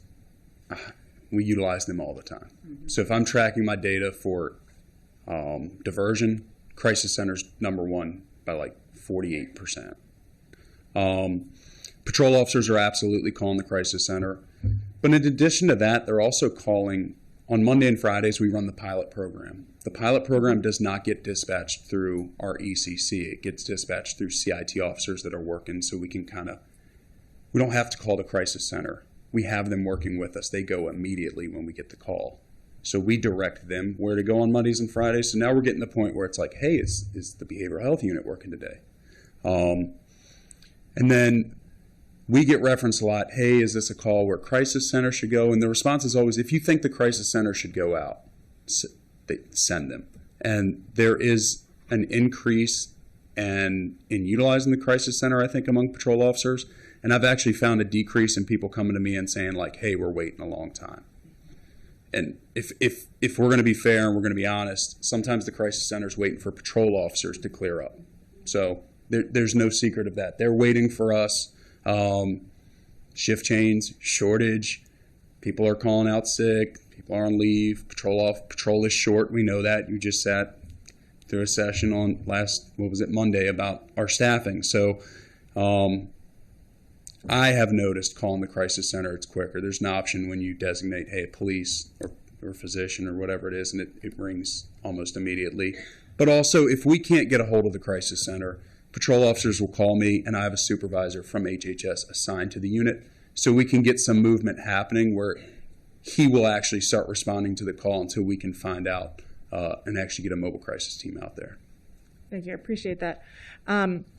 In terms of thinking about like where we're going and thinking about the pilot also, I mean, it seems like we have kind of two parallel systems that are both doing really the same thing well, but also I'm a little nervous about the two parallel programs, and I'm wondering what the intent is down the road. Like if we get to the point where we have, I mean, our staffing is already up, and we're going to continue to staff up. So there's that. But also, you know, with the improved interoperability, with the MOUs, et cetera, with direct transfers hopefully happening smoothly, is the intent to get to a point where there's kind of one flow, or are we still gonna intend to have a separate, one of the teams from the Crisis Center and MCOT basically being assigned to this unit and dispatched in it's a similar way, right? The protocols are basically the same, right? It's all, but it's, I'm wondering about how is the data being, like, why would we do that down the road, but maybe that's not the intent. Maybe that's the intent now because we don't have all the direct transfers and interoperability that we want. Okay, Councilmember Mink. Yes, we implemented the co-responder program at the end of August, and we are starting to keep track of that data. We have so much 2 months of data. So like Councilmember Lukey mentioned, the data collection is important because we can focus whether or not this program is successful, whether we should go ahead and collaborate and join with HHS to do an MCOT team. So right now we're in the early stages, but our goal is to work operationally and collaboratively in order to go ahead and get, the resources that the citizens need and also alleviate some of the calls from patrol. I mean, I can see the collaboration, yes. And it's great, it seems like there's alignment. There's so much alignment across the board. It's great, and we're saying this to government. It's wonderful. Look at us, public. It's happening. But I'm not sure that I understand the reason for having, once we get to the point again where the direct transfers are there, the interoperability, like everything is happening.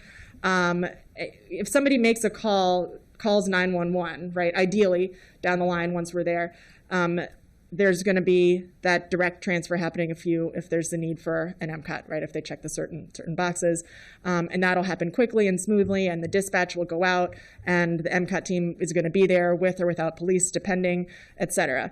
I mean, and that's happening now, right? And so, but just without the peak level interoperability that we're working towards, right? But that basically is happening now, and we're going to improve that. And also during the times when the pilot is running, so the Monday and Fridays in the evenings, right? Or is it all day? It's during the day. During the day, okay. But we've had conversations because depending on the data collection and the amount of call volume is expanded throughout the week. And we're working with Beth and Monica and HHS on that as well. And I'm not like overly concerned about it because everything is working. I'm just trying to understand why it seems like we're kind of developing two parallel points, and if it could just complicate our data collection in the future, and because we've kind of got now these two different access points and not access points, but dispatch methods, and so are we going to develop a seamless way of making sure that the data about those is combined, and like why bother to figure that out when we are, I'm trying to understand the why. Again, I'm not overly concerned because it seems like it's all working, but I'm not quite clear on why. Yeah, Councilmember Mink, if I may, what I hear you speaking to is the difference between a no wrong door approach, which we have to sustain no matter what, and a unified, integrated system. Right. No matter where those calls come in, kind of no matter where people are sitting, what is the unified flow from there on? Right. Whether it's about calls, supportive calls and listening, or about an actual mobile response. So correct. I hear your message, and I'm confident that we can continue to partner to work on that and come back with more recommendations. Yes. Okay. And I know it's a pilot, and the point of a pilot is to figure out what works best and what doesn't. Yeah. So one of the things that's important that I think is distinguish between the pilot and the MCOT teams, MC44, 45, 40, they don't monitor the radio unless they're out on a call. So I have direct access to BH12, and they are monitoring the radio, the police radio, and we can get them, we regionally place them, typically where the CIT officers or CRT officers are, so that there's that close coordination for, okay, we have a call for a violent person who is threatening harm against somebody else, immediately the BH12 will be en route. So there's no phone call to the crisis center. They are there going with the officer, obviously staying in a safe location until we can integrate them. And then throughout the day, and one of the things that I want to touch on in the OLO report is, if there's an emergency response call for ERT for a barricaded person, I believe it's stated that we evaluate if there's a mental health component. MCOT goes on all ERTs. Every single one. So it doesn't matter if there's a mental health component, they're responding. So if we have that on a Monday and Friday, immediately we have a team. There's no delay. They're assigned to us. Even if they're on some sort of follow-up, we can pull them off of that follow-up and get them immediately to that call to reduce the amount of time that it takes for a service to get there. So that's one of the benefits of having them. Ultimately, the goal is to get them a computer where they're looking at our calls that are coming in, screening the calls, pulling them away from the police, where the MCAT team at the Crisis Center, they're handling their intakes, right? So they have their calls coming in. We have our calls coming in. So we really want to look at the calls that are coming in and, when appropriate, assign to a behavioral health clinician. And we can do that real time and get them moving to any high-risk call without delay. So that's kind of helpful. like, Thank you. And ideally, right, we would have a behavioral health practitioner who is the one who is part of that initial screening process, right, looking over the calls. I believe, if I understand, like best practices, right, that would be ideal. Is that what we're? Yes, and there's a supervisor assigned from HHS to us who will assist with that as well. Great, great, thank you. I will get back in the queue. Thank you so much. Council President Stewart. Great, thank you. Thank you for having me today, and thank you to this team. I know they play bingo when Councilmember Katz and I each say, when I was mayor. But I am going to say, when I was mayor of Tacoma Park and working on some of these issues, to seeing where we are now in our county, I just have to say thank you. Thank you to all the coordination, all the listening, and putting that into action. And I know the folks in Tacoma Park and Rockville are really grateful for the partnership as well. It is something they have, especially in Tacoma Park, have wanted for a long time, and to see this come to fruition is really helpful for the community. And my plea to these committees, is that we keep that funded into the future so that we can continue that work. So first, I just want to say thank you. Just a couple of questions. Actually, one question I got from somebody the other day, and I actually didn't know the answer to it. So I don't know, Ms. Reedy, if this goes to you, but somebody said lots of times we talk with the police department and how you're dispatched, but they were wondering, is there a role for fire and rescue and EMTs on some of these calls, and where do they fit into all of this? And I don't know if that's from 911 or Sergeant Skidmore, if that's you, yeah. So I am an EMT in the state of Maryland. Okay. One of the updates that occurred was with the protocols was for agitated patients and behavioral health crisis. And they also added alcohol withdrawals this year, which is the most important thing because that's the only withdrawal that can kill you, right? So when we respond to these calls and somebody's agitated, fire rescue is always going to respond with us. This is a medical crisis that somebody is having. So anytime we respond to a call, we respond to calls at the schools for students, we are calling fire rescue. Rarely will the CRT team put people in their cars to transport to the hospital, unless we get there and they're like, hey, I want to go with you. We'll take them. But usually, and even with patrol officers, they have now seen us, how we operate, how we respond to calls, and they're getting on the air when these calls are dispatched and saying, start ALS for an agitated patient. So we get paramedics there that can assist with sedation if they determine that's necessary. Great. Thank you for giving that full picture. On 988, Ariel, I had a couple of questions. One, the other night I was on a call with Sarah Rose and Chief Martin, and I think sometimes there's some, not, as you said, needing to raise the awareness of 988, and because folks think of it as a national number, if you could just talk, and Sarah Rose does a great job of this always, just to make sure, since I think there are folks listening, how our 988 is structured and who is receiving that calls and the local response. Absolutely, and I think it's a really important point that continues to be unclear because of the complexity of the 988 structure, but it is a national number. I mean, just to start, the most simple way to explain it really is that it's similar to 911 in the way that it's routed. So it is a national number that you can call from anywhere in the country, but where it goes depends on where you're physically located. So calling from Montgomery County means that your call will be transferred and routed to our local center in Montgomery County. Of course, like I mentioned earlier, there's then, if for some reason we're not available, you might go to Prince George's County, but you are getting a local response from a counselor, a real person who is sitting in that seat.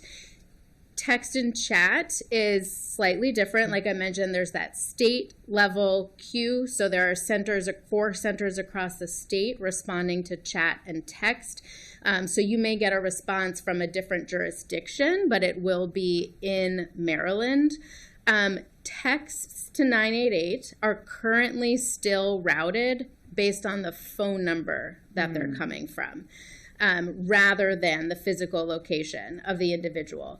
So meaning if you're reaching out from a phone number that's a Montgomery County phone number, you would go to the Maryland state queue. If, as I know many folks do in this region, have phone numbers from other parts of the country, you would then go to the state queue where your phone number originated. That's something that is, it's at the national administrator level that it needs to be addressed, as well as with the Federal Communications Commission, which is in process. And my understanding is that texts will start being routed based on location in about 18 months. So still a long runway, but it is in the works, and calls are that local response. Great. Thank you so much for giving that update. And putting on my hat as Chair of Government Operations, I know we talked about the reclassification before. I'm just going to put a plug in. When we do get to budget, remember this when Office of Human Resources comes to talk to us about their budget and needs for reclassification and support, because that is all connected. So just want to put that in the ear of these two committees. And again, just thank you so much for all your work. Thank you so much. We're going to go to a second round of questions. We're going to start with Councilmember Lutke, followed by Councilmember Sales, then Councilmember Mink.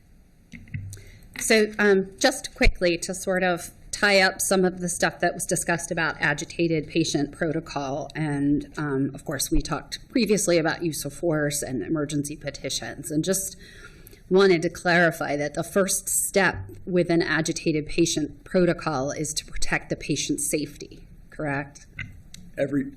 Everybody say yes. Yes. Everybody. Usually our goal is to get people away from that area, get that person isolated, slow it way down. Once they're isolated, we have time.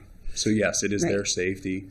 Knowing that if we follow the trends of use of force, that is a very dangerous situation for that individual to be in. It is. And I know that, and I know that there was a lot of concern and or frustration all around the state when the use of force policy was coming into play, in terms of understanding what would happen in those particular situations where you've got EMS on the scene and law enforcement's on the scene, and the EMS clinician knows they've got to get the patient under control because they're a danger to themselves or others, but they need help. And police were not entirely sure, like, are we allowed to? Are we not allowed to anymore? What's going on? And I, in my old world, did in fact write a letter that went out to every department in the state, right? And you guys have that says, yes, that was something that is allowable under the statutory use of force standard. And sometimes that can be just as simple as taking some hands to help the flailing slow down, so that then EMS can do that assessment of medical causation for what is causing the agitation. Is that a fair statement? That letter is referenced often when the questions come up. And rightfully so, officers are hesitant because of the change of the law. But doing what's right for that patient at the time is what's important. And I have received multiple calls where it's like, hey, what do we do in this situation? Obviously refer to the letter and the use of force law that's in front of us. And usually if we are getting into that position, there's probably going to be an emergency petition, which is correct, your legal authority to take somebody into custody. So sometimes very small situations there is not, but the direction is that you can assist fire rescue. If they're saying it is medically necessary to get this person to the hospital, you can assist them with that transport. And it can be something else like an acute head injury that's causing the agitation, right? That was one of the, so I worked with the Maryland Institute for Emergency Medical System Services on updating their agitated patient protocol. And that was one of the scenarios that happens because, you get on scene, unless there's other people who are explaining what happened, you don't know whether any substances were consumed right away or not, whether it's solely due to head trauma or not. But you have to do something because time is critical and you need to get them to the hospital for definitive care. And the longer you wait, the more problematic the situation can become, causing adverse health consequences, right? And then we don't want that to happen. But I did note that, thank you for re-upping the fact that the use of force annual report is out there, and I know you guys have them on your website. But I noticed that the number of emergency petitions has gone down, which is a good thing, because then we're finding other ways to manage the situation that doesn't involve going to the ER, which is a good thing. And also the uses of force in our emergency petitions have also gone down, which means it's been easier to get people when you do have to effectuate an emergency petition, because a clinician can authorize it, but they can't carry it out. Only law enforcement can carry it out. And so that puts you all in a unique position, even if the clinical judgment has been made that that's what needs to happen. They cannot do it without your support or somebody from the sheriff's office coming to support that, right? That is correct. Okay, well, I just wanted to clarify all that because it's an ongoing tangle of things of who does what on scene, and these are very complex situations. But at the end of the day, regardless of what department you work for or what uniform you're wearing or uniform you're not wearing, your goal is patient person safety, right? Absolutely. Great. And I did want to shout out, because when I was at the crisis center last, you do have a nurse practitioner there too, correct? Correct. Yes. And I just want to give a shout out to the nurse practitioners everywhere, but particularly our psychiatric nurse practitioners. Y'all are gold. So thank her again for her service. And certainly, again, if you find that utilizing that professional in that role is helpful or could be helpful, you believe, in pairing up with other entities within our ecosystem here, let us know. That's an important fact to know, that if that asset would be of assistance in other ways, we should know. So thank you. Thank you. Councilmember Sales.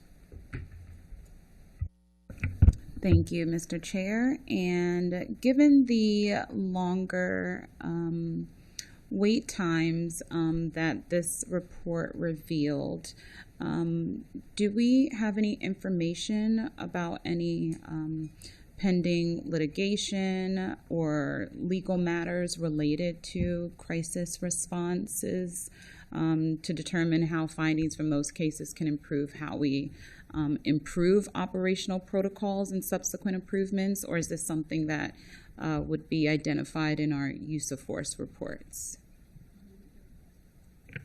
So on the HHS end, not speaking to the use of force reports, there are no pending legal matters related to the wait time for the calls. Okay. Again, just programmatically waiting on those technology upgrades to support us even further with that. Thank you. Okay. To my knowledge, we don't have that information. Okay. But I can talk to our legal department and then find out for you. Okay. And then, was recommended in the report that community engagement strategies can ensure lived experiences and the voices of historically impacted communities can help shape reforms. Have we created that sort of environment? Have we thought about how these stakeholders could convene communities to talk about improvements, and especially sharing information about, some of the alternatives to calling 911, the texting features, and any new technologies? How are we sharing this information from the community and then ensuring that they are receptive and actually utilizing this? I would just say in response to that I have to reiterate how proud we are that we have lived experience expertise, professional expertise as part of our staffing makeup. So they give us recommendations all the time, especially when I ride along with them as a chief. I get them, which is great. But in addition to that, I mentioned that as part of the work groups in general, we have organizations like NAMI and Tree of Hope and some others that represent, and some individuals that are just private citizen individuals with lived experience, for example, that represent the IDD community and other communities as well, that are giving us direct input into that. I'm sure any one of us here would be happy to accept invitations to any other forums, groups, events, presentations where we can help spread the word, and clearly would love to have even increased capacity from a public relations and communication standpoint to do even more. So we talk about that on the regular in these work groups, and what resources we can leverage through any one partner to elevate that. But I invite other partners to share their perspective. Yeah, I wanted to add, just bringing back that piece that Every Mind has been invited and requested to do some of this awareness raising as well in a community setting. So coming from a nonprofit organization into, we've done quite a bit of work with hospital and healthcare providers, but also in the schools. And in each of those conversations, the perspective and the questions that we receive and that folks in those audiences have are different. The unique perspectives of who, if we're talking about a provider, what concerns do they have about recommending 988 as a resource as compared to 911 or the crisis center? What are the distinctions of the response that they might get? Those questions, again, and those needs are really different depending on that audience. And so we do our best to also kind of tailor that discussion to the audience that we're with, and also really incorporate those questions and feed them into future presentations for that reason. I know that there is still some apprehension around 988 as a national service, to Councilmember Stewart's point, but also around its connection to potentially that outcome of, or an unknown outcome of involvement of law enforcement or others. And so how, just to make clear what the steps are when someone is contacting 988, to clarify that is really a part of that effort. Thank you. Councilmember Sales. So by the nature of our job, community engagement, community policing, we're always out there with the community.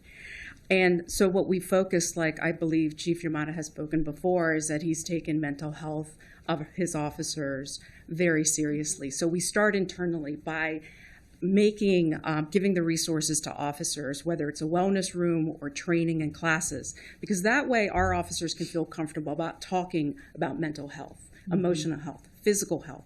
So when they're out there serving the community, they feel more comfortable reaching out and asking that person, are you okay? Have you ever thought of taking your life? Do you need assistance? Let me help you.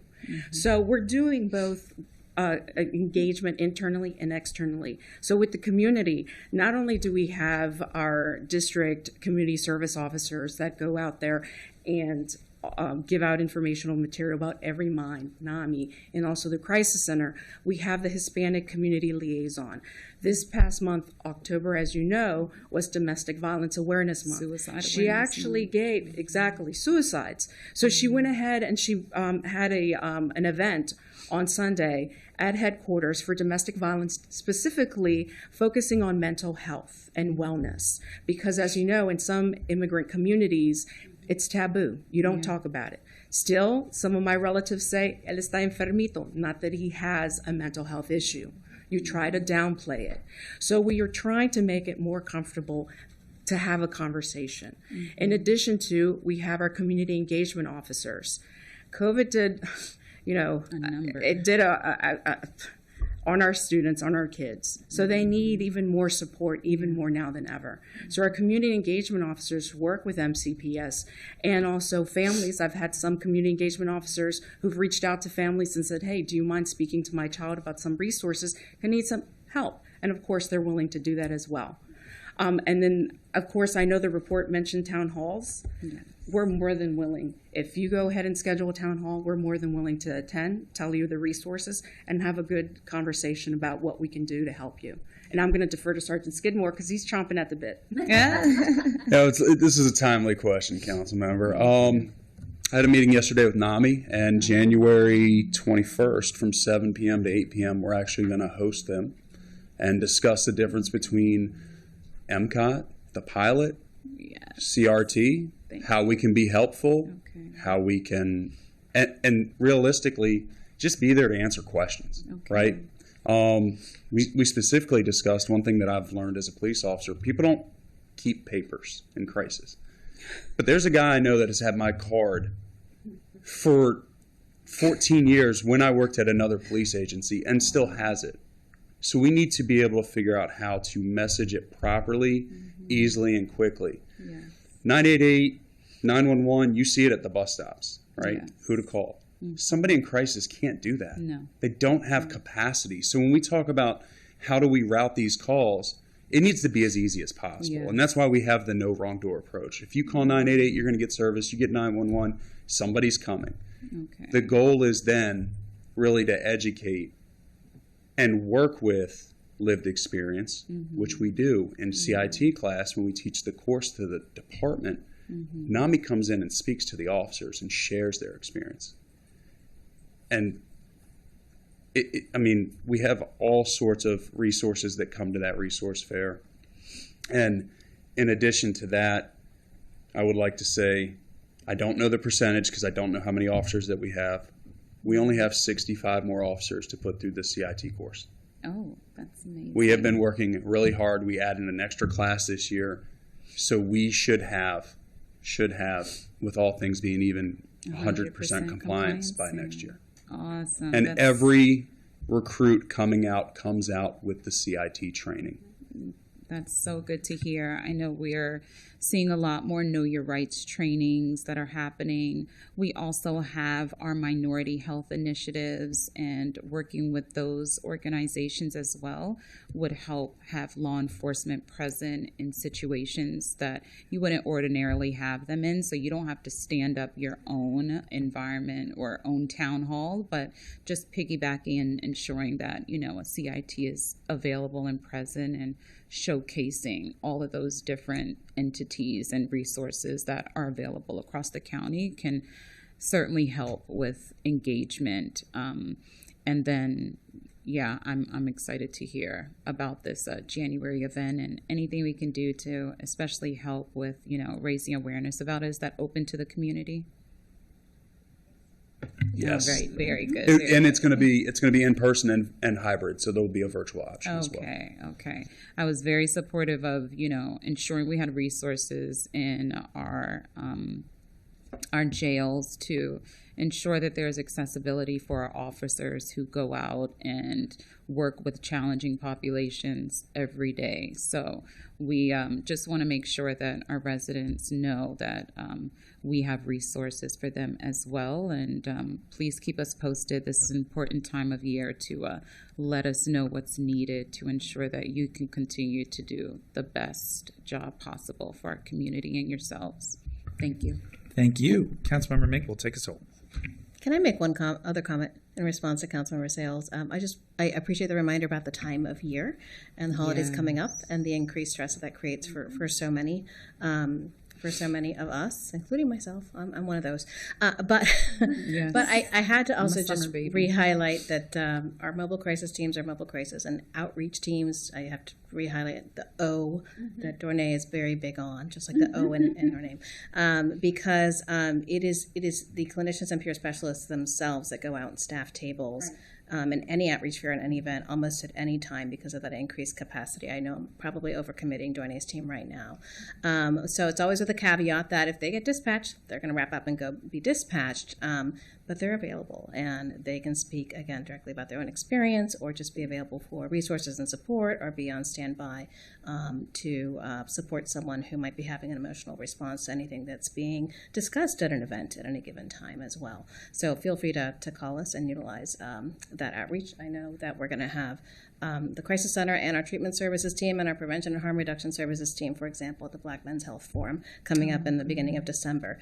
Our prevention and harm reduction team does this like 6 or 7 times a week, and so whether it's MCOT out there or not, we're always trying to get the information out to our residents about who to call, what's available, and that we're here for you. Thank you so much, Director. And just one final question. I know you mentioned that you do ride-alongs with our MCOT team. Are those ride-along opportunities open to the public? So we have to stick with some very strict parameters when it comes to privacy of behavioral health services, right? As we know, right? Due to all kinds of federal and state regulations with good reason. Put yourself in the perspective of the person having the crisis. Of course. Would you want anyone else, experience, Having said that, if anyone in our chain of command or oversight, including yourselves, is interested in learning more about mobile crisis and outreach teams and a ride-along, it's a ride-along with limitations. Definitely. But there is the opportunity to ride along with the staff, hear from them directly, experience kind of, how they go about their business. Some responses do occur in the community in a public space. So if there's the opportunity to observe because it's appropriate to observe from a distance and there's other public members of the public, that have the same vantage point, then that may happen. But otherwise, typically we have someone else join you so that we can continue to give you updates without disclosing any public, private information or health information about what is happening for the team. So it's experiencing what the team is doing as opposed to the behavioral health response specifically, if that makes sense. Thank you so much. Thank you. Councilmember Mink. Thank you. Is it still the case in terms of staffing that the crisis center does not have dedicated call takers, right? We don't have capacity for those positions currently? Correct, that is true. Okay. That seems like a really important point for us to keep in mind as we approach budget season also, because as we've, and let me know if I'm wrong, this is a question, so let me phrase it as a question, but how important does that seem in terms of the infrastructure? I'm noting that as we've, you all have done an incredible job of reducing the wait time that someone is going to wait for a response dramatically. And the report also notes that there's a longer wait time for callers, though, who are calling, which understandably, given that staff is stretched thin and you don't have capacity for those dedicated call takers. Yeah, I'll reiterate what I shared earlier, that certainly increased capacity to triage everything that's coming into the crisis center, that big E, again, all the after-hours support in particular, is something that we would definitely benefit from. At the same time, as a result of all of this integrated crisis call centers work, we want to move towards calls going to 988 as much as possible. Again, a lot of the findings in the report stem from the fact that the crisis center wasn't set up as a call center specifically. It was set up as a 24/7, anything goes. Anybody come in, call, however you're going to reach us, you find us and we support you kind of with no matter what the crisis is. So while we're waiting on those technology upgrades and we're going to make some improvements, we have to have an ongoing evaluation of how much we're investing in call takers specific to the mental health response as opposed to partnering even further with 988 on how much we can leverage their expertise and bandwidth in doing that. Okay, that makes so a it's lot a of yes sense. and. Yeah. I mean, and describing them as staff members who would be able to support with triage, you're not gonna run out of things for them to do. But I can hear that there's not a benefit in calling them call takers because there may be other priorities, and the balance is going to shift as we market 988 more effectively, et cetera. Does that sound accurate? Okay, so. You definitely need more staff, I'm hearing, and also the marketing piece of, one of our measures of success here is going to be how many of those callers who are calling the crisis center right now for mental health support can we shift to calling instead, it sounds like, over to 988. And then we need to continue to staff up the call takers there. But it sounds like that metric is one of our goals there, and there's a marketing piece that we need to be working on as a county there. Is that accurate? Correct. Yeah, I would agree, and I would just to reiterate, leveraging 988. We are set up to be a call center, and that is how that's really, we're looking at that speed to answer rate and how long we're in interactions, and so we can definitely would love to explore that further and how we can support. That makes sense, and also looking at the very small percentage of calls that generate a response, which has, of course, huge benefits for the callers, given that I think important to note that if somebody wants a response, then you will help to facilitate that. And you do that with their consent and understanding. And all of that is really important for a number of reasons, including that if they have another crisis, we want them to feel safe calling back. So I think that it seems like 988, looking at the metrics, you all are doing an incredible job of that, which is it's a difficult balance. And I know that you have extensive training and very detailed protocol, including that if somebody is going to be transferred to, a call is going to be transferred to generate a response without it being requested, that there's a very high bar there, including a supervisor reviewing that. Actually, could you speak to that briefly, that process? Absolutely. So our folks who are answering calls, chats, and texts are the ones directly engaging with individuals from the community. But as soon as they're hearing through that risk assessment process any indicators of a high risk and certainly imminent risk, they're informing a supervisor. We have a supervisor on shift 24/7. So they're informing a supervisor that they're engaging in a potentially high or imminent risk conversation. And then that supervisor is providing support through the final, through the remainder of the risk assessment and making that determination about what next steps might be. And it is actually the supervisor who then would support with making that outgoing call, whether it be to 911 or to the crisis center, so that the individual in the conversation can stay focused on the person on the phone. That's great. I mean, and when we look at the average length of times of the calls across the different, from 911 at the ECC versus 988, we can see you all have the model that's taking place at 988 versus 911, where most people calling have some kind of imminent risk. They're looking for a very fast in-person response when they call. The model allows you to do much more of a deep dive to make sure that you're clear on how needed that in-person response is. So the capacity there is just totally different. So that makes a lot of sense as well. I guess on a similar vein, at the same time, we want to be finding ways that are possible within the capacity that we have at the ECC to be, as you noted, reducing the amount of police responses that might not be necessary for a mental health call. So I wanted to check in about what that process is looking like as you're making those improvements and reducing those percentages. Noting also that, like I just said, the default there, people are calling in for different reasons to 988 versus 911. We do have a lot of people, because of the increased marketing that we need to do, who are calling 911 who would be better suited for 988. But once they're calling 988, they've kind of self-selected, right, as being less likely to need or want a response. So some difference in percentages in terms of how often a police response is generated makes sense there. And at the same time, we want to be reducing it on the ECC side where we can. So can you talk a little bit about the process and the efforts there to, whether it's training or protocols, to reduce or to increase the amount of time that we are including MCOTs and that we're reducing how often a police has to be responding with them, if not necessary? Sure. There's a couple of times within the entire process where this can be diverted to a more appropriate level of care. So when people are calling 911 in general, they are expecting either a police or a medical or both response. Mm-hmm. So that's sort of an expectation from the very beginning. So when those calls come in, we do process using the international protocols. But we have a sense of what's going on. Obviously, if there's something where someone is injured and we need to send a unit out, including fire rescue out to assist with that injury, we will go ahead and do that, and police will respond to that. When that call goes over from the call taker to dispatch, they are reading the call and assessing it and determining what mental health resource that is in the field to be able to send to that call in addition to the medical care. In addition, when we're going through these protocols, once we have processed that call quickly, as you know, we try to process these as quickly as we can because we simply do not have the time based on staffing to remain on the call like the other resources have the ability to do.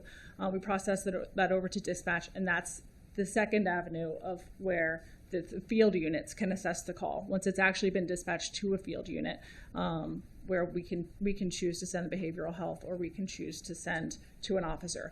Officers and supervisors have a secondary level of reviewing that call, assessing that call, and making a second decision as to whether or not a patrol unit is appropriate to send to that based on the circumstances, or whether it's something that can be diverted. And I'll defer to you to continue that. So currently there's no established protocol on how to do that, However, one of the things that we look at, one of the things that the team that I supervise looks at, is whether or not there's a danger. Obviously knowing that there can always be a danger, right? But is there a history of danger? Is this person calling and saying, hey, I feel suicidal without a plan. I need to go to the hospital. My medication's off. Whatever it may be. And realistically looking at the calls, what's been provided, and usually calling that individual and saying, hey, do you think you need the police? Or do you think you need to just talk to a clinician? Do you need to call 988? Which way do you feel like you need to go with that? Recently, I've had a lot of people when I've called that say, I need the police. Because it's an involved person, whether it's mom, dad, brother, sister, who is also emotionally charged, and they're like, I need something to happen here. The majority of our diversion is coming after we respond. So we realize that, hey, this isn't going to be something that we're going to take action on. We can reach out to the crisis center, provide all the information, and they can send a team to go out and follow up. So with that being said, for us to get MCOT when the behavioral health unit is not working, we either send an email with the information or we call them. If we need them immediately, we call, right? Get a team there as soon as possible. But the goal is really looking at the call and figuring out, does this need a police response? I've researched it a lot to figure out how agencies are meeting that metric, and it's not really clear. That's why the co-response model popped up. And I do say we are always operating in a co-response model, whether or not that behavioral health unit is attached to us. I have a supervisor therapist. You've seen the relationship as we've discussed today. We will get the mobile crisis team out. We'll wait for them. We will figure out how we're going to approach certain calls. But there's no, to my knowledge, international or guiding way to determine, like, we all want the check mark, right? We all want to be able to say, okay, it meets this criteria, crisis center goes. It meets this criteria, the police goes. This criteria, referral to 988. That's not necessarily possible with the information that I have right now. The information that we have right now is looking at, is there a propensity for violence against any other individuals, right? Obviously, if you're suicidal, your propensity of violence is typically against yourself. Suicidal without a plan, sure, let's send the clinicians. But ultimately, in the state of Maryland, if they're going to the hospital, the police are going to be involved for transport. Whether or not fire rescue is there to assist with the transport, they're in our custody. So we're eventually going to have to go if there is an emergency petition filed. Right. One of the things I wanted to address about our unit, what we do also, is we have seen a kind of an increase with facilities that just want people gone. And people are writing emergency petitions. Or we get to a certain hospital, typically not in this county, but certain hospitals that are local, where they're like, we don't have room for this person. We will file the complaints. We'll file the EMTALA complaints. We'll file the complaints against those facilities. But the law is very clear. If we are presented an emergency petition, we have to take that person. So I just wanted to give a little bit of the follow-up that we do when it comes to determining how we handle calls. So some of it is law. We have to take them, right? And not going into specifics, but it makes you question how somebody can write a petition on somebody that has no means to hurt themselves because they're bedbound. So. Yeah, that's a great point. And certainly once once it gets to the point of being an emergency petition, there's not options really that we're afforded there.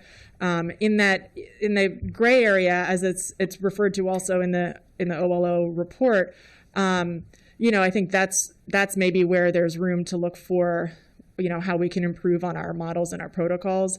And, and similarly, I also found in my research that there's not kind of one best model. Everybody's doing slightly different things. Everybody's decision trees look a little bit different. And as we can see here, I mean, when I requested this report, whatever it was a year or so ago, it was because I was like, I'm trying to understand what everybody's protocols are. And can you help figure that out?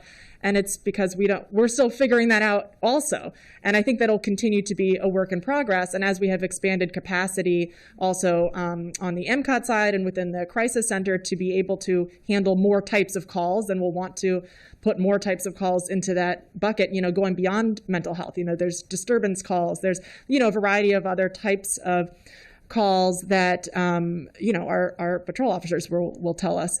They don't need to be the ones necessarily who are there on a first pass that are not necessarily a mental health call. But we don't have capacity for getting into that right now, but I hope that we will soon. Within that mental health bucket, though, I was struck by that we're at 98.8% of all the mental health calls coming into 911 are generating a mental health response. And it's like basically the flip when you call 988. And as we have noted, people are calling those numbers for different reasons. So those are the 988 calls are self-selected to be less likely to be generating a response. And many but not all of the 911 callers are also going to be self-selected to want to be generating a response. So those numbers are going to be skewed forever for that reason. But also, what can we do to reduce the times when somebody might not want or might not need a police response and it's there. And one of the interesting lines that I saw was that in the report was that in the gray area situations where suicidal thoughts are present, but no immediate threat or means are reported, there is often a default to dispatching the police. And I understand that we want to be kind of the better safe than sorry mode. At the same time, that's not necessarily the safe answer for somebody who's in mental health crisis and somebody who we want to make sure is going to reach out again if they are in a crisis situation. So I'm wondering if there's going to be efforts on that to kind of reduce the number of times when we can send out a response in terms when there are suicidal thoughts and what we're calling immediate threat or means as well. That was one variation that I also saw jurisdiction to jurisdiction is the weapons present kind of nuance, and I think that there may be some nuances even within the county here, because if somebody has a kitchen with a knife in it, that's very different than somebody who's sitting with a knife in their hand. Now there's like liabilities that we have to think about. There's all those wrinkles that come with being the county government.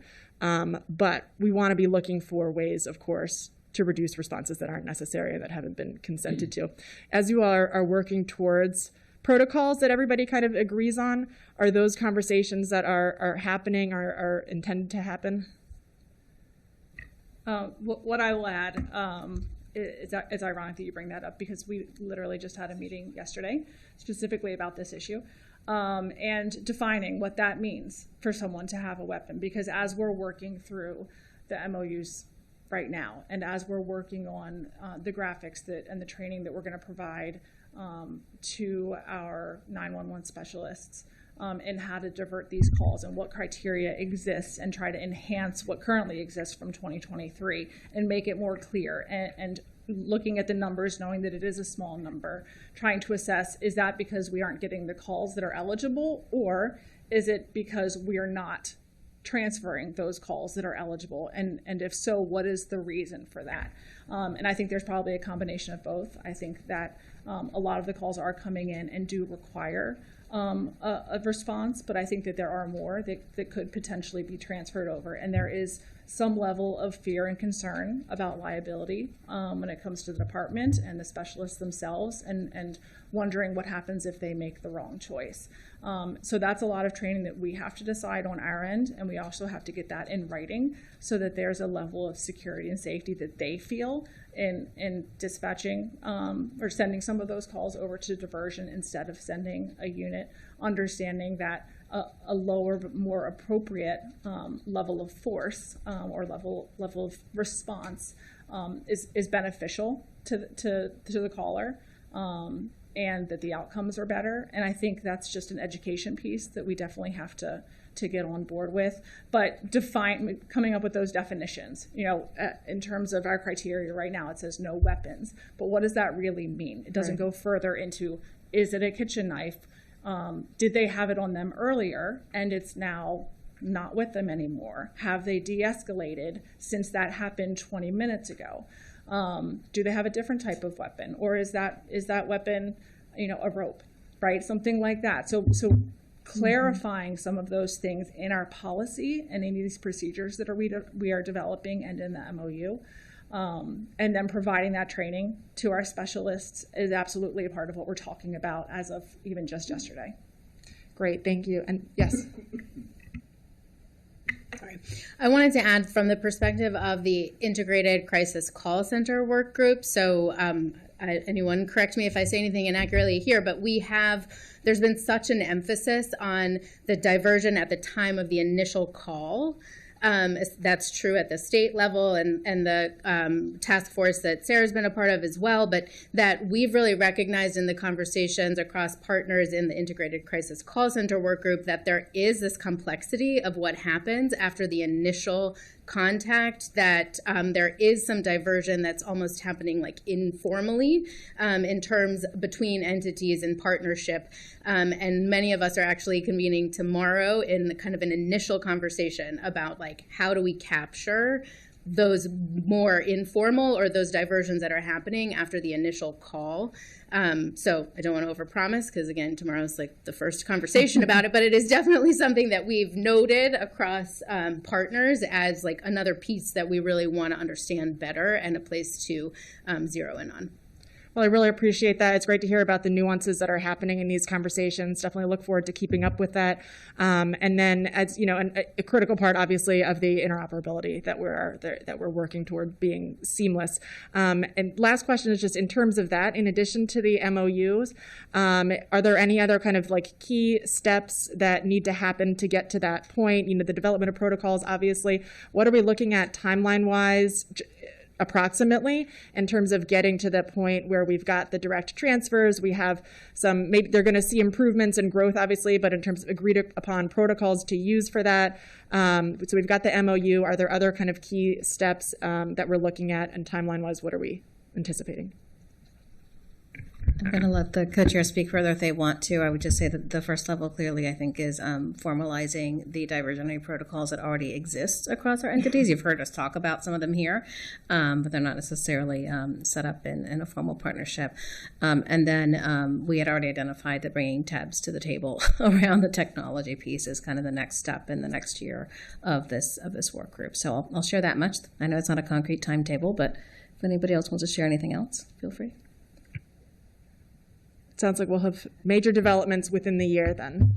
I think it sounds like we could say with confidence to keep it very vague, not overpromisable. Thank you all very much. And also, in addition to shouting out Beth, who is amazing, also wanted to give a big shout out to Sarah Rose. Thank you so much for your leadership in this work. Councilmember Lukie had another point she wanted to make. Yeah, you gave a great hypothetical, Councilmember Mink, about the knife situation, but I did want to point out, just because this is something I know, so if there is a difference between somebody having a knife and somebody being in a house with a kitchen. However, if the call says the person is hunkered down in the kitchen, where they've got access to a number of things, typically if police are involved, they're trying to get the person out of the kitchen, away from the stuff, right? Because the kitchen has a lot of things in it that can be dangerous. And so it matters really fact specifically where they are in the house. Are they refusing to come out? What do they have access to your point about rope or bed sheets or other things. So it is a much more nuanced discussion of what could be used in the term of means, other than firearm, no firearm, knife, no knife, right? And so that's really important because a lot of people don't think about that, and you all absolutely have to think about it in deciding what's the best approach and protocol to use. So thank you. Thank you. Certainly very complex, a lot of layers. We could be here all day, but I really want to thank all of you for your commitment and dedication. Just a point of privilege, 5 years ago, then Councilmember Tom Hucker and I wrote an op-ed in the Washington Post about the need to significantly enhance and improve and fund our crisis response teams. And so when I say we've come a long way, I can say that in the first person. It's really extraordinary. I really also want to credit my colleague and friend, Chair Katz, because we've had multiple joint committee sessions acknowledging the importance of the synergy between our Health and Human Services Department, our nonprofit organizations, our volunteers, the incredible nonprofits, and then, of course, law enforcement. So thank you all. And I will say this as we wrap up, just 2 points. One, those reclassifications are important, and to Council President Stewart's point, they've actually passed the Office of Human Resources and then are sitting with the Office of Management and Budget, so this is more of a budget issue at the moment, hopefully somewhat cost neutral. So anything we can do to push those over the goal line would help all of you, and it's not just in this category, it's multiple within Health and Human Services. I think that would be terrific. But final thought is this. All the players are going to change in front of us and on this dais, but we have to maintain a level of consistency. There will be someone new chairing these respective committees in our 21st council. There will be a new county executive, but it will be up to all of us, regardless of where we are sitting or what work we are doing, to keep this work going, to keep the momentum going, because we don't want to take any steps backward. We just want to be able to move forward. So thank you all so much. And once again, thank you to our colleagues in the Office of Legislative Oversight for helping to shepherd this important discussion. And with that, we are adjourned. Thank you.